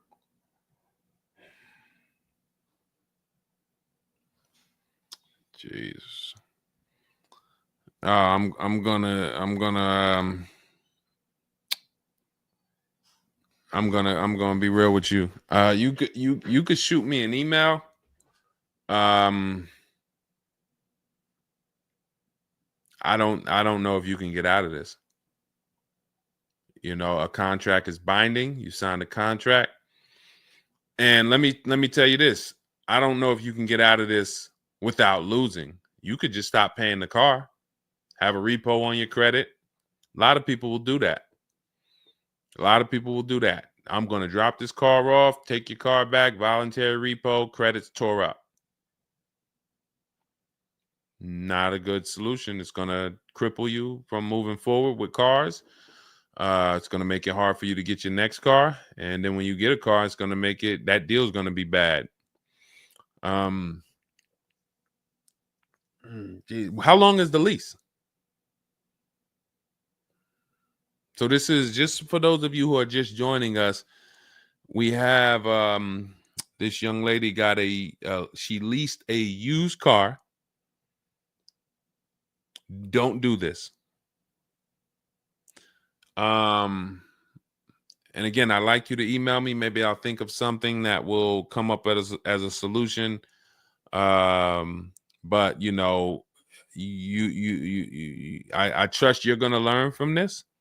It sucks. It's a horrible situation, and it's evidence of how bad certain bad structures can be.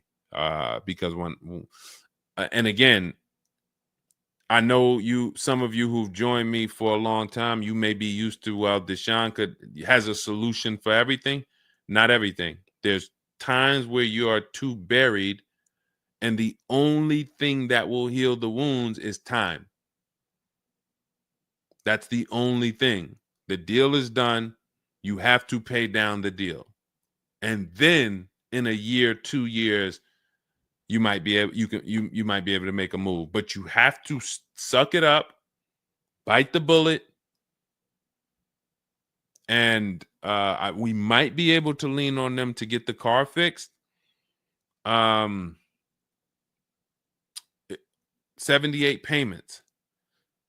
How? You said you leased it. This is a loan then. This isn't a lease then. 78 payments. You're in an 80-month loan on a Chrysler Pacifica paying $775 a month.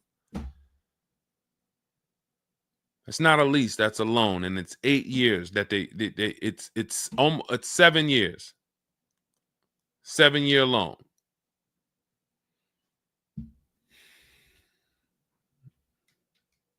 I mean, this is why I do what I do. You know, like, I don't want you thinking, okay, maybe you don't sign, maybe you don't make a mistake that is this serious, but this is cars. When I'm breaking down these big numbers and I'm throwing out these big numbers, oh, this is a $4,000 mistake. Oh, if you don't do this, yep, you're looking at about $4,000 or $5,000 you're gonna leave on the table. You take a loan that's too long, yep, you're gonna overpay by probably about $4,000 or $5,000. That might sound like nothing to you, but how I'm telling you based on me being in dealerships and seeing situations where I'm like, you made a lot of mistakes. You combined all the mistakes and you made them. So I mean, I'm just Jesus. So you're in an 80-month loan, not a lease, and you have $775 a month to pay. You are. So that means that loan, just to give you an idea of how much you've paid, you've been charged for this car.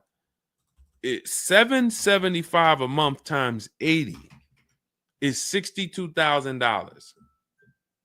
So we're paying $62,000 over 8 years, over almost 8 years, or almost 7 years. Wait, 80 months, not 84. So yeah, almost 7 years for a Chrysler Pacifica. So we can't trade out of it. We can't sell our way out of it. That car is probably worth $20,000 at best. 2021 Chrysler Pacifica, 60,000 miles on it. That car is probably worth $20,000. But they charge you're going to end up paying $60,000 for it. Jesus.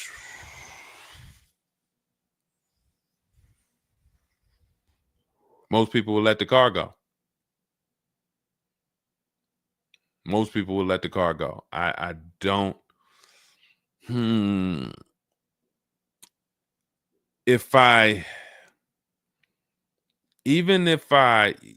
you run your negative equity, that is exactly what it's saying. 62,000. It's exactly what it's saying. $62,400 to be exact, including the $2,000 down payment.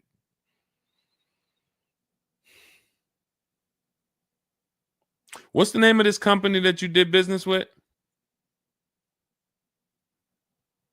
My friend will not let that fly. That is one of the worst car transactions that I've ever seen anyone in. And your friend is on the deal with you as a co-signer. This is level 10 out of 10 bad. Rich Morton Mazda. Do you know what your credit score was roundabout when you made this deal? Rich Morton Mazda in Maryland. Everyone remember that name. Rich Morton Mazda in Maryland. Stay away from them. This is one of the worst deals I've ever seen. She is the main person they told me I could not sign the papers.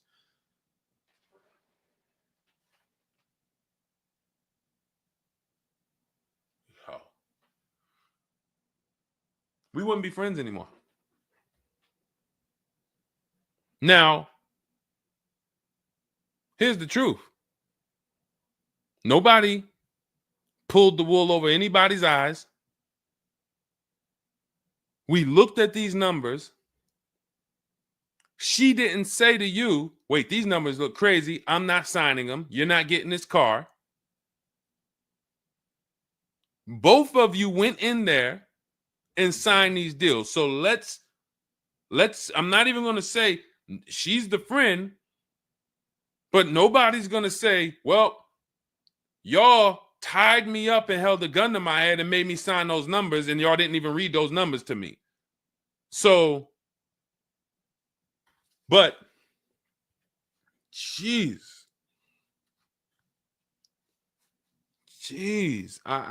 this, you're buried. You are buried in this car.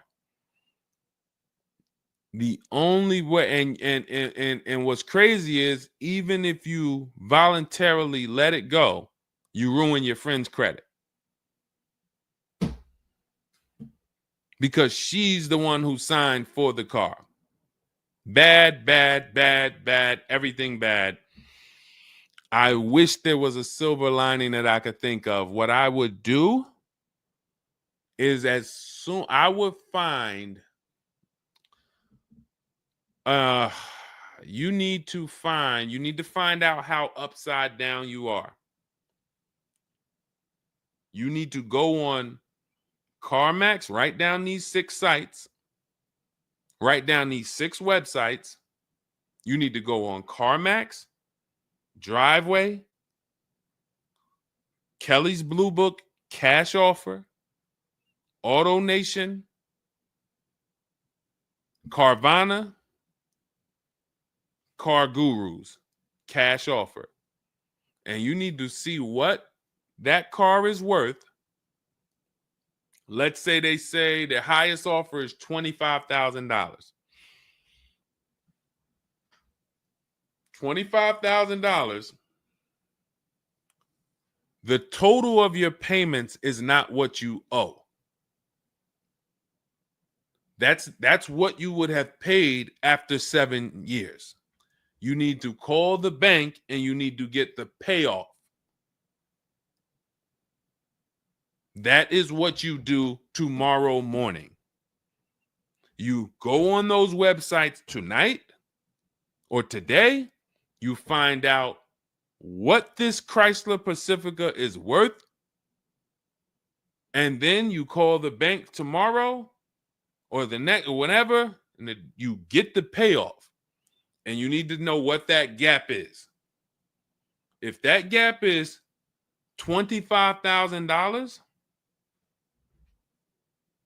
then I am trying to get out of that car, and it might not be this year. It might not be this year, but I need to right now. I would go into an electric car lease where I could get, like, there are certain electric cars, and if I was shopping them, I would choose a bunch of them that were 50. I mean, I got a couple people who've gotten Like Val, she just got her electric vehicle. Some of these electric vehicles people are saving. This is a 1.16, but even going back to Zafrina's first deal, she got an electric car and she probably got like close to 17 grand off the car. Milligan, I always use Milligan because she got one of the biggest discounts ever using what we use. It's an electric car, but she got, where's Milligan? I got to label these better, Dolan. Remind me I got to label these better because I cannot just cycle through these. Sean got 20 grand off. The reason why you need a car that when you shop your deals, you need like $30,000 off the price of the car. And because right now you're paying a high payment and the car is worth nowhere near what you're paying. So as you pay $775 every month, you're paying it towards an asset that is worth nowhere near what you're paying. You also need to find out if you have gap insurance. So I'm going to give you those 2 homework assignments. And then the next time we're live, you jump on the show and you tell us what you did. Those 2 homework. Find out if you have gap insurance. And then you need to get your payoff and go on those websites and get the cash offers and find out what the gap is. Because if the gap is $25,000, then what I'm doing is I'm shopping. If you listen, you get, before I tell you to get the book so that you can shop a bunch of different electric cars from home, you need to get $25,000 off the price of some electric car. While they still got the rebate, while they still got the incentives, those incentives are going to go away. When do the electric car incentives go away? Let's see. Hold on.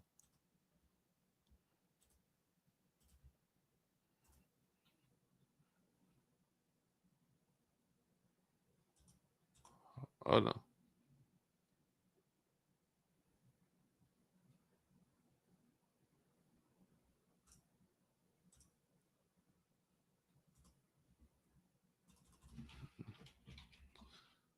When do EV incentives? I'm going to tell you, you're probably going to see, we're not talking about tax credits. You're probably going to see huge electric vehicle incentives for the extended future because they're still building them and not many people want them right now. So you need to get like $25,000 off the price of some car or more. Like I said, with Milligan, she got she got almost 27,000 off. And then you would roll that over into a new car and you would lease it. And your payment's going to be high, but you're going to be in a good car. So if you lease a car and you end up with after you knock off that 25, 30, $30,000, and I would be just shopping multiple electric vehicle leases using our system. Again, at this point, you're either going to listen to me or you're not. So, I mean, I'm just going to assume you are. And you would just run multiple electric cars through our 25-to-5 system and see, all right, how much could I get off that one? Oh, they're saving me 15 grand. Nah, that's not enough. All right, let me go pick this Kia SUV. All right, how much can I get off that? Oh, 17 grand. Nope, nah, that's not enough. Oh, let me pick this one. Oh, they're giving me 22 off. All right, that's better. Let me see if I switch this car over to that, how much they would give me. And you're trying to get out of that car, but you cannot bring all of that negative equity over unless you already knock down this new car by $20,000 or $25,000 because the bank is not going to approve it. So you need something that you can save that kind of money off of and then come over to a lease and then, all right, forget about lowering your payment right now. You could lower your payment right now. You need to get out of that car into a better car for the same payment or similar payment. You're not lowering your payment. Only way you're going to lower your payment is to get rid of the car, ruin your friend's credit. But Once you do that exercise, let me know where the gap is. Next time you see me live, jump on. Hey, Deshone, I did it. The gap is like $22,000, or the gap is $30,000. If the gap's 30, then we got to see what we do there. But the long-term plan is I need to get out of this and I need to get into an electric vehicle that I can lease for 3 years so that I can bury all that negative equity into this car. And what it's going to be is it'll be like, all right, I'll knock 25 grand off the price.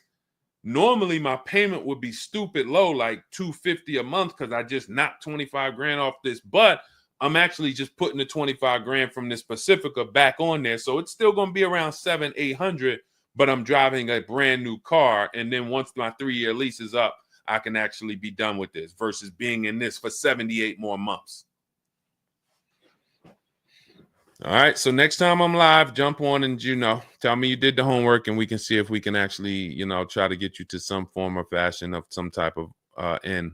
Yeah, I'm not a fan of the electric car. Can't help you. Can't help you. I appreciate you being on here, but you should have not been a fan of this. How are we in a 2020? This is the part where we have to realize you have your friend tied to this car. And I'm telling you what you may be able to do to get her out of this situation and get out of this Chrysler Pacifica. That is a car that is worth $20,000 that you have a loan on of $55,000+. And you're like, I don't like this electric car. I'm not a fan of it. I'm telling you, there's tons of them out there. We should not even have our friend on this deal. So be a quality friend. Don't be like the people who will come into the dealership, put their friend on the credit, on the credit. Hey, can you sign for me? I had one girl that would come in and she had her mom on one car, burned her mom, and they had somebody else from the church coming in here to sign for her to get another car because she burned her mother's credit. Didn't care about nobody. Do not be that person. You have someone tied. Your friend was nice enough to be on this horrible, terrible deal with you. Now you need to do something to show her you are trying to get her out of this deal, regardless of how you feel about the car, because you should be feeling terrible about the Chrysler Pacifica that you're in that we have an 80-month loan on. She is the one who put us in this situation and we are trying to go the best route. So how are you in the deal? Does the lease go from the day you got it to the anniversary day? It goes usually 3 years. How are you in the deal? When you're saying your friend is the one that put you in the situation,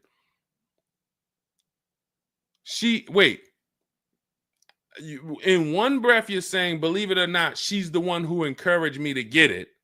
And then in another breath, you're saying she's the one who put me in the deal, who put us in this situation.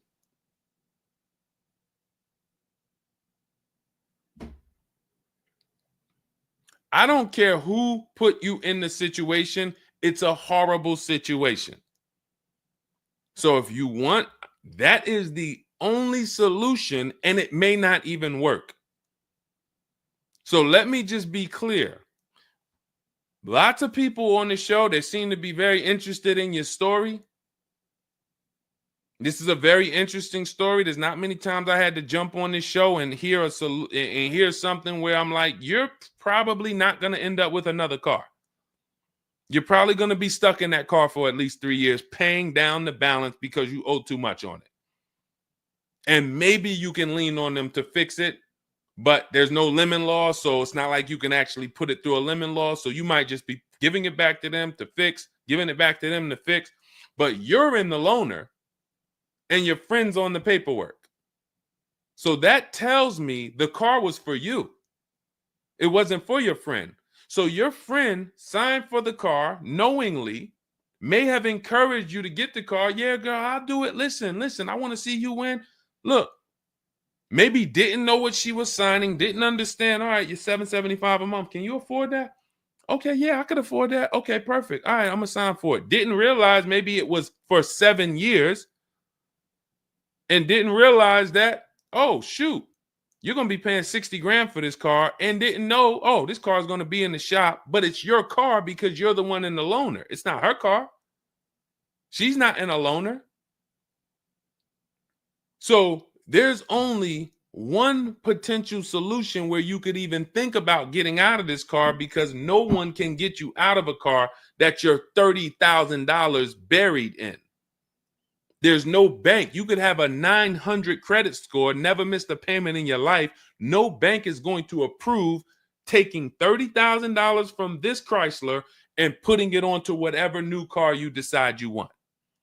You need to get a huge discount off of some car. There's no car that's going to give you $30,000 off or $25,000 off except an electric vehicle. So if I'm telling you something that may not even work, but it's your only route, that's all you got.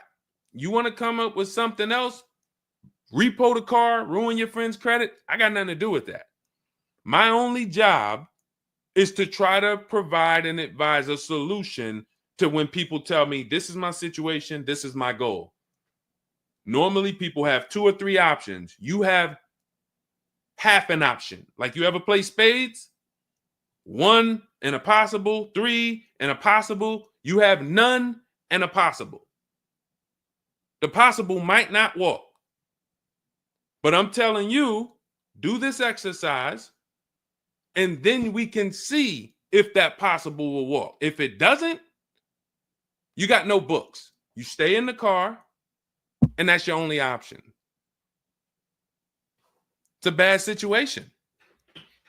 One of the worst I've ever seen. And I'm not saying that to beat you up. I'm saying that so you realize the severity of the transaction. So if I have to bite this bullet and I got to pay this car for the next 2 years, 3 years, it's because I'm in a bad situation. And then when I pay down this car, maybe I can make a different move in 2 years.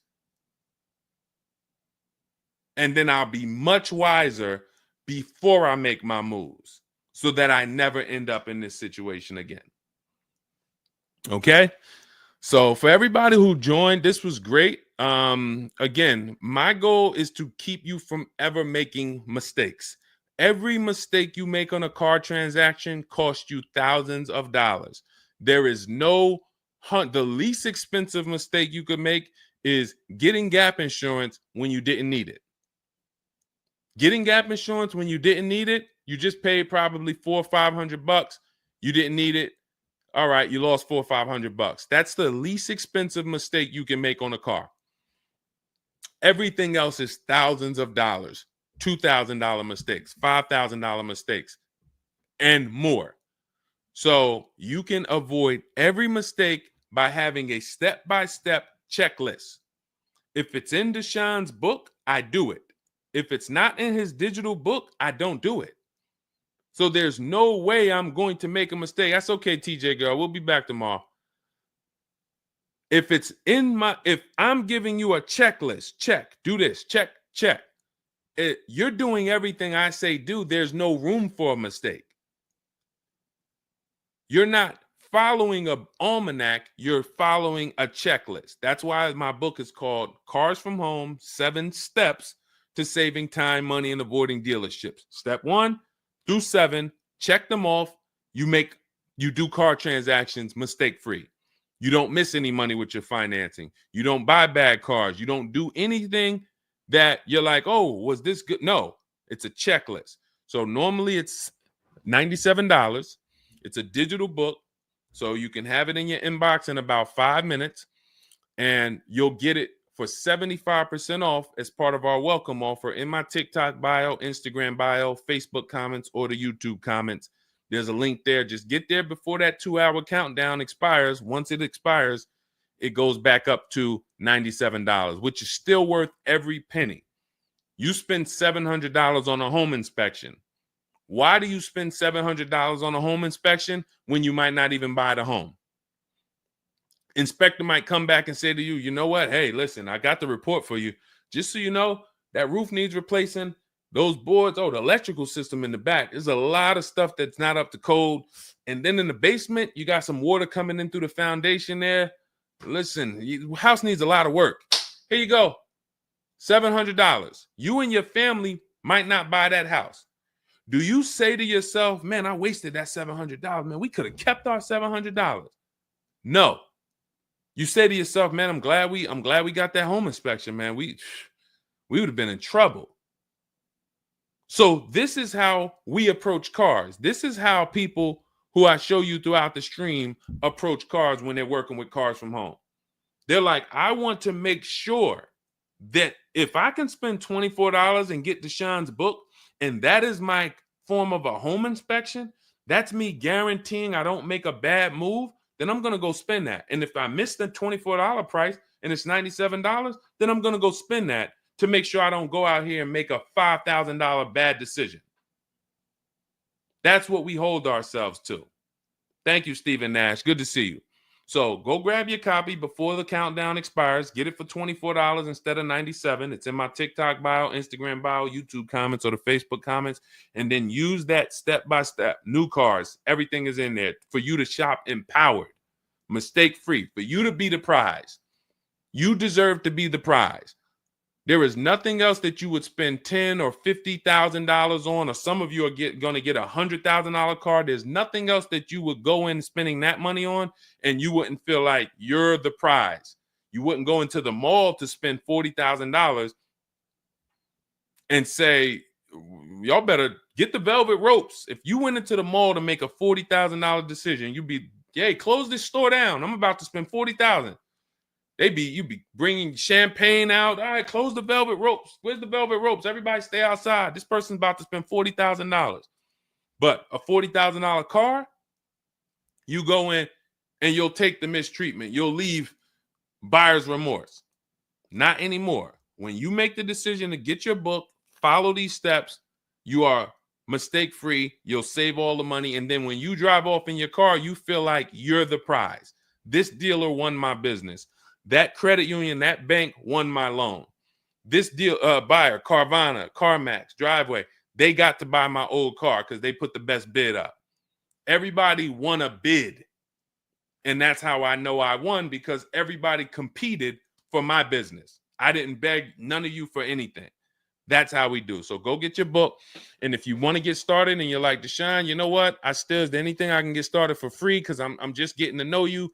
I don't really know you yet. Now I want to see, then go grab my free cheat sheets.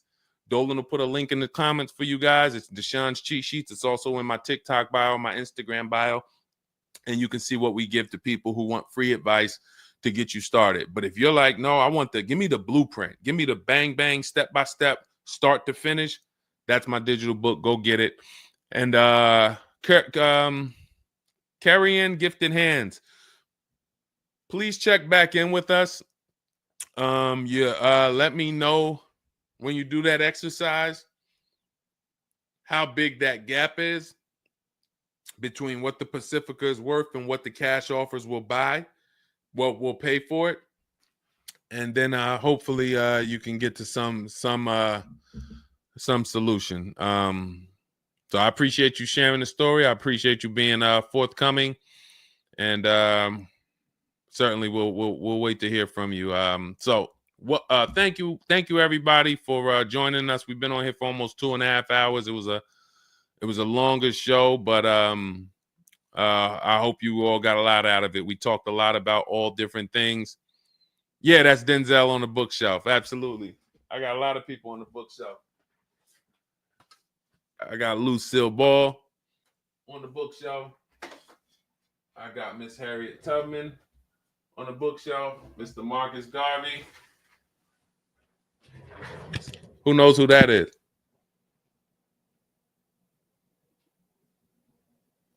That's the great one.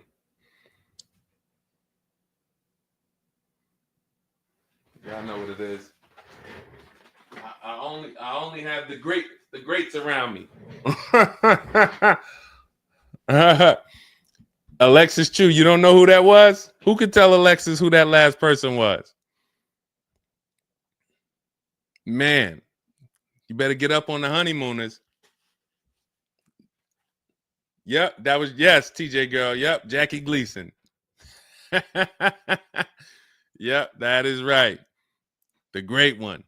So yeah. So yes, so it was a pleasure. We'll be back. We'll be back for another show. When you see us, jump on, get your questions answered. For those of you who have my book, I want to thank you. Shout out to I saw a couple people say they grabbed their book and they were using they were ready to use it. I would get the paperwork through email, never received it. I need your help. I bought 2 brand new cars. I was told I would get the paperwork by email, never received it. So call the dealership. Call it. You bought 2 brand new cars. You said you would get the paperwork by email. You never received it. Call the dealership and, hey, where's my paperwork? Ask for the finance manager. Where's my paperwork?